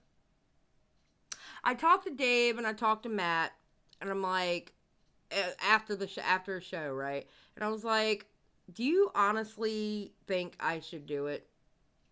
Because I had my reservations. And he pretty much told me, yeah, you should do it. He goes, just think about it. He goes, you really don't have any, like, I don't have bad blood that's going to be in that show. You know what I'm saying? Like, you're going to have Pescator and Diorio on there. You're going to have Ethan Ralph and Diorio on there. Like, there's a bunch, and then that, just besides those three people, you have a bunch of people who don't like each other in there. I don't really have any beef with anybody that's going to be on that show. So as long as I just play it right, I should be okay. Yeah. So also, I saw a tweet from AC saying that apparently Nick Fuentes isn't even confirmed. So yeah, there's like a rumor of whether Nick Fuentes is really going to be there or not, and I'm like, yay, more grouper bots, awesome, you know. Well, you know, if whether that rumor is true or not that he's not gonna be there, I don't think it's cool, AC, that you're trying to undermine Salvo Pancake's event. Okay, let Salvo Pancakes announce whether or not Nick Fuentes flops out. All right, cheese and rice. Trying to ruin the event. You really wait? How is that going to ruin? And listen, him saying that didn't ruin the event for me. I can tell you now. Because I was like, whoa, wait a minute. That's a little bit too much America first and whatever the hell Ethan Ralph got going on. Yeah. That's a little bit too America first and IBS for me. I don't know if I want to do this. But, you know, I decided I'll do it. Xylie would Bloodsports Matt Pitt for all the grandma comments. Oh, yeah. That shit's dying down, too, thank God. That one was getting old quick. Oh, okay, so I guess something else we could talk about. What? Oh, actually, I brought up Bloodsports, and I remembered that that person that was at the Deaf Noodle show the other night. He was really trying to Bloodsport in the chat, huh? Okay, so that person, I know them. Like, not know them as in, like, we know personal information about each other or anything like that, okay? But we have been friendly with each other, and we've even DM'd. And what irritated me the most about that is, like, and I told him in the comment section under my video, like, why are you doing this here when you can DM me all this shit? And two, he's the reason why I put that tweet out. Like, just because Tipster is, say, trolling you for what you're going under other people's comment section and saying, or trolling you for what you're going under other people's Twitter and saying, that has nothing to do with me. I mean, like, they were getting on me for what Optimal was saying in a chat. Yeah, that has nothing. Yeah, that has nothing to do with me. I wasn't saying that. Optimal, you still here? What did you do to that person, man? You like peed in a cereal or something? You know, like, don't do that guilty by association. When I know for a fact you weren't about that guilty by association life, don't pull that shit out on me. I'm friends with Tipster. That doesn't mean I'm not Tipster's mama. And I don't have to sit here and say now out loud on Twitter, now Tipster, you're not supposed to do that. I'm not his fucking mother. He's a grown ass man. It's not like he was doing something so egregious it's like, whoa, buddy. But I would still go in his DMs first because we're friends. Mm-hmm. Don't sit here and tell me how I have to correct my friends. No, fuck that. And that's why and that's not his only account either. His other account used to be a member of my channel. He still might be. I don't know. What is it? I'm not saying. Okay. Is he like an orbiter of the community? Is he the one that took a picture with Deaf Noodles with the beer holding the beer? Yeah. And that wasn't, and I believe him when I say this, that wasn't his beer. I do believe him when he says that he was holding it for someone. I do believe him. Oh, okay, because who holds a beer with the open thumb like that, you know? Yeah, I do believe him when he said that wasn't really his beer. But I can understand where people were thinking, well, that's your beer, okay? I understand that because you're holding a beer, but I do believe... Did he feel guilty for holding a beer? Or who cares? Well, somebody had said something about, like, made a joke about the $4 Pabst Blue Ribbon. You know. Oh, and he's like, I didn't pay that much. Right, and it wasn't his beer. But I do actually believe him when he says that it wasn't his beer. It's not even a bad thing. Like, he acts like he's being canceled. I swear it wasn't my beer. I didn't pay $4 for it. Yeah, but I mean, don't do that guilty by association shit on me, dude. That's bullshit. You know, if I see something that, you know, a friend of mine is doing or somebody that I even halfway like is doing wrong, you know, unless it's completely outlandish and it pisses me the fuck off, 9 times out of 10, I'm going to go in their DMs first and go, yo, you might want to rethink that. You know? But, I mean, they were just clowning on him because he was trying to own people on how good the Deaf Noodle show was. And then here's my thing. Why? Okay, I wasn't out there clowning on people who thought it was funny. Like directly clowning on people. I'm not going to do that because it's not my business whether they found it funny or not. If they found it funny, great. I'm glad you felt like you didn't waste your money. That's awesome. But it did not translate well online at all. Mm-hmm. I mean, there's no way like the Deaf Noodles part was less funny than the part before, which is just so sad. I can't imagine. Yes. He's introducing himself. Like he literally had to push the play button on his intro like 5 times, and then even the final time, he has to like, well, turn on the projector and then like turn off the lights and then go back in the office and click pause and then go back out and Jesus, he's doing his whole intro. Yeah. And now the America's most meanest man on the internet or whatever, and then he comes out and he like has nothing to say. Oh, I certainly hope he has somebody doing all the background stuff next time. For real. I'm trying to figure out who's going to stream snipe it again this time around. See, that's the thing too. It's like if I go, then I can't stream anymore. That's true. So like he better promise me a stream, otherwise I don't really care to go. I'd rather just stay. Like it's cost me more to go than to stay. Yeah, that's true. That's true. I don't know. Like our streaming party was fun. I would think next time I want to do a little bit less people. Just have a couple of parties. You know what I'm saying? I can bounce around parties or something like that. But like having that many people, I had to go back and listen to it again because I barely heard what was going on. Yeah. Yeah, I mean, honestly, I don't know. I kind of liked reacting the next day because for that reason. Even though I got a lot of shit for pausing a lot. Xylie, that tipster fake. I have all fake tipster accounts blocked. Just saying. So I don't know what that fake tipster account is saying. I have no idea. I have them all blocked. I personally don't believe in stream sniping. That's why I didn't stream it. But being that technically I wasn't the one stream sniping it, I didn't feel guilty. Because I wasn't making any money off of it. I don't think he really cares. I don't think he cares either, to be honest. I mean, like, I feel like deep down, he's either convinced himself that it's all good for good publicity. Because I was listening to his podcast, he made it sound like he's like, oh, who cares? I mean, good publicity. I'm on something. People tell me that, you've done something really unique. I don't know. I don't know. I don't know how often. It sounds like he wants to do these shows often, and I'm like, all right, man. Yeah, it sounds like he wants to do them like every 2 weeks, 2 to 3 weeks. Yeah, it's like he's gonna burn himself, but whatever. But if you think about it, let's think about this scenario here. Salvo goes up there. It ends up being a great show. Will that encourage other YouTubers going there? And if it encourages other YouTubers going there, that's going to be a success for Deaf Noodles. Yeah, exactly. That's also another reason why I'm kind of like, resistant. Like I was like more into the idea, but then I started thinking like, wait, this feels like a trap. Yeah, because you're literally giving him what he wants. Exactly. Like I'm already excited about the show because of Salvo, and it's like, wait, if I go, like, how many more people am I getting excited? Because it's like, right. Because think about all the people that's going to tune in just for Salvo, and then say you got the chance to go up there with them. Look how many people are going to tune in because you get to go up there with them. You know what I'm saying? Yeah.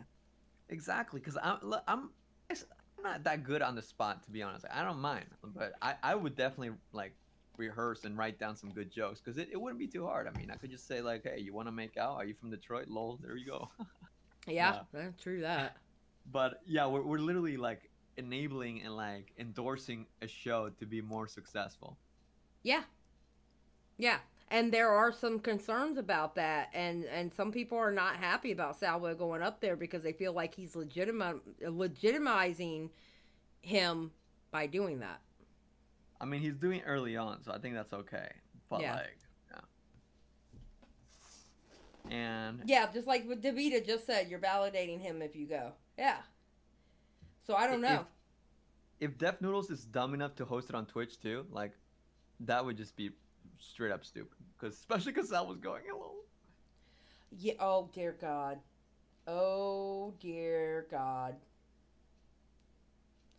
Yeah, that's not. Yeah, he shouldn't stream it on Twitch.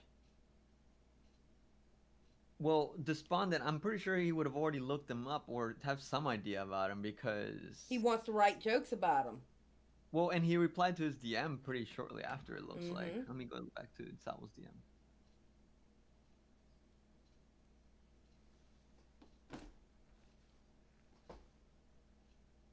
Yeah, Salvo has 2 Twitters now because he got unbanned. Yeah, he got his Twitter back. Sure did.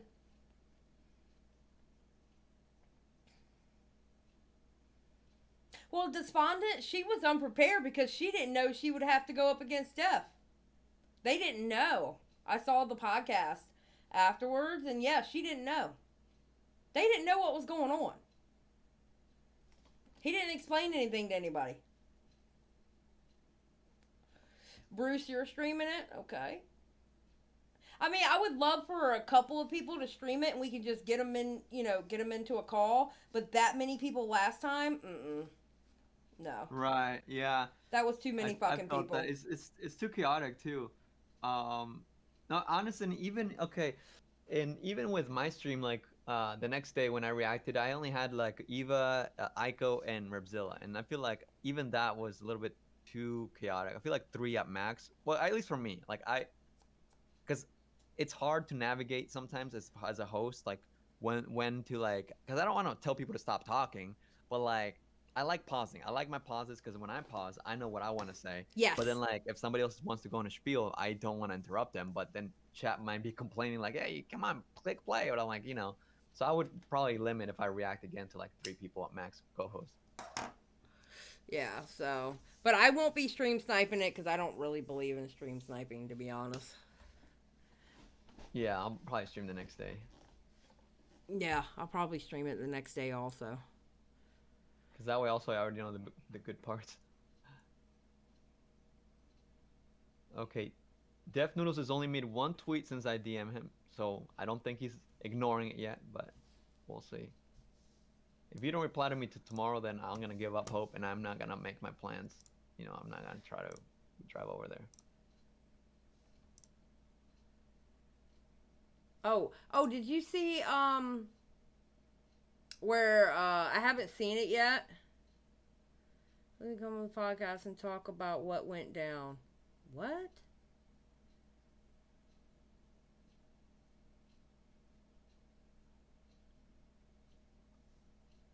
What are you looking at? Somebody... I love to come on the podcast and talk about what... Oh, that dude. I think the dude... Hold on. Can you still see? No, you probably can't see, can you? Not sharing, no. Okay, hold on.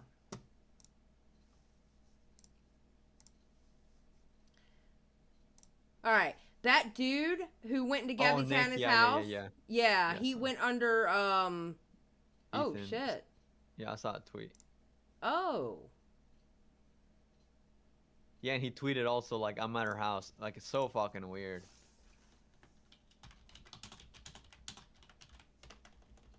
Oh, that's awesome. My homeboy is doing podcasts again. Huh. Wait, what?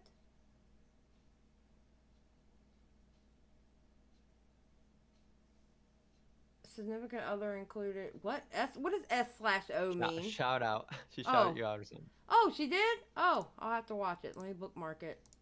And that's funny if you like it and then she like said a bunch of horrible things. I know. I'm gonna go. Well, it's okay. She says horrible things. It's still. Hey, who is Xylie? It's still sending them to my show, but no, Jane. Jane's been in my chat a bunch of times. Huh. So that guy wants to go on H3's podcast. Of course he does. He's a little clout goblin. Of course he does. He's disgusting, man. Bruce said, you guys can come on my stream when I stream it. I'm pretty relaxed and don't yell over people. You are relaxed. I'll give you that. Chris is all over the place when he streams it. Bless his heart. Alright, well, I think, it's 3:23. My husband's about to wake up. Oh, shoot. Yeah, it's been a good show. Looks like the chat is just chilled. Yeah, we're just chilling. I love my chat. My chat is awesome. Yeah, y'all good. Y'all good. But y'all fell asleep, didn't you? Mm-hmm. Y'all fell asleep. Why did the guy go to her house? Because he's a clout goblin. And he's a sick person. Because only sick people show up at people's houses. Like that. The fuck? I mean, not the fuck at you, but the fuck at him for doing it. Oh, no, yeah. He's genuinely so creepy. Like, Yeah. The vibe is so creepy and Yeah. so unaware. Yeah, exactly. It's disgusting. RBF, I need to fall asleep. I do too, girl. I'm about to go to bed now. Everybody's so cute. Yeah, I know you do like to do your late night shows. And I mean, hey, when's your next one after this one? I'm doing a members only tomorrow at 8, and then that's about it. I'm not streaming probably. I'm probably not streaming Friday. I'm definitely not streaming Saturday. I keep Saturdays free because of your shows, Bo Black show, you know. Oh yeah, Bo Black just fucking decided to go on my slot time too. I Same know. time. What's all up good. with that though? No, it's nothing. Oh. I mean, I think it's just fine to like do different kinds of genres, you know, like yeah. Yeah, but you know, at the same time though, Edwin, your streams are gonna go on till about 5, 6 in the morning anyway. Exactly. Like if people aren't digging what he's talking about and they like both of us, then they can go to mine, or like the other way around. They don't like what I'm talking about, they can go to his. Yeah, and exactly. at the end of the day, I will still outstream him. I'm kidding. Oh my God, you are so bad. You damn All right, right, Stan. I am instigating. You know why? Because I am sitting in a call with the stirring pot master himself. Oh my God, though. But like, you know, yeah, I used to be the master stirrer, but like, you should have heard Savo on Bo Black's stream last week. No, what happened? I missed it. What happened with that? He was hella stirring, like about him getting kicked off of the after hours. It was so fucking funny. Wait, he got kicked off dude. the after hours. Oh my God, it was like it was after I did a homeboy hour, and then I raided into Bo Black's show, like his second channel or third, I don't know, Bo Black's 3, and it was funny because Papa Gut was in there, and then Salvo was like, "Get me in there," and he's like, and you know, it's a little bit like, I don't know about that, because he literally straight up made a comment in the chat about like, he's like, "Is his wife still bleeding?" Like he literally said that in the chat, bro. So fucking weird. Oh my God. And then he eventually was added to the call. And like Papa God did not last longer than like 2 minutes in there, but it was eventually after that, like he kind of interrogated Nick and Bo Blacks about the whole situation and shit. It was so funny. Y'all are bad. I'm getting out of here. Have a good night, sir. Good night, I will chat. talk to you later. Good Thank you night. for coming on. I appreciate it. No problem. All See you right. next time. Yep. Bye-bye. Woohoo. All right, guys. Well, we're getting out of here. Thank you for sticking with me. I appreciate everybody who came out tonight. And I will be putting up chapters for the replay crew tomorrow morning because I am going to bed because this old woman needs some sleep. So y'all have a great night. And remember, no matter how many of those misogynistic assholes are out there, keep that shit real. Peace out.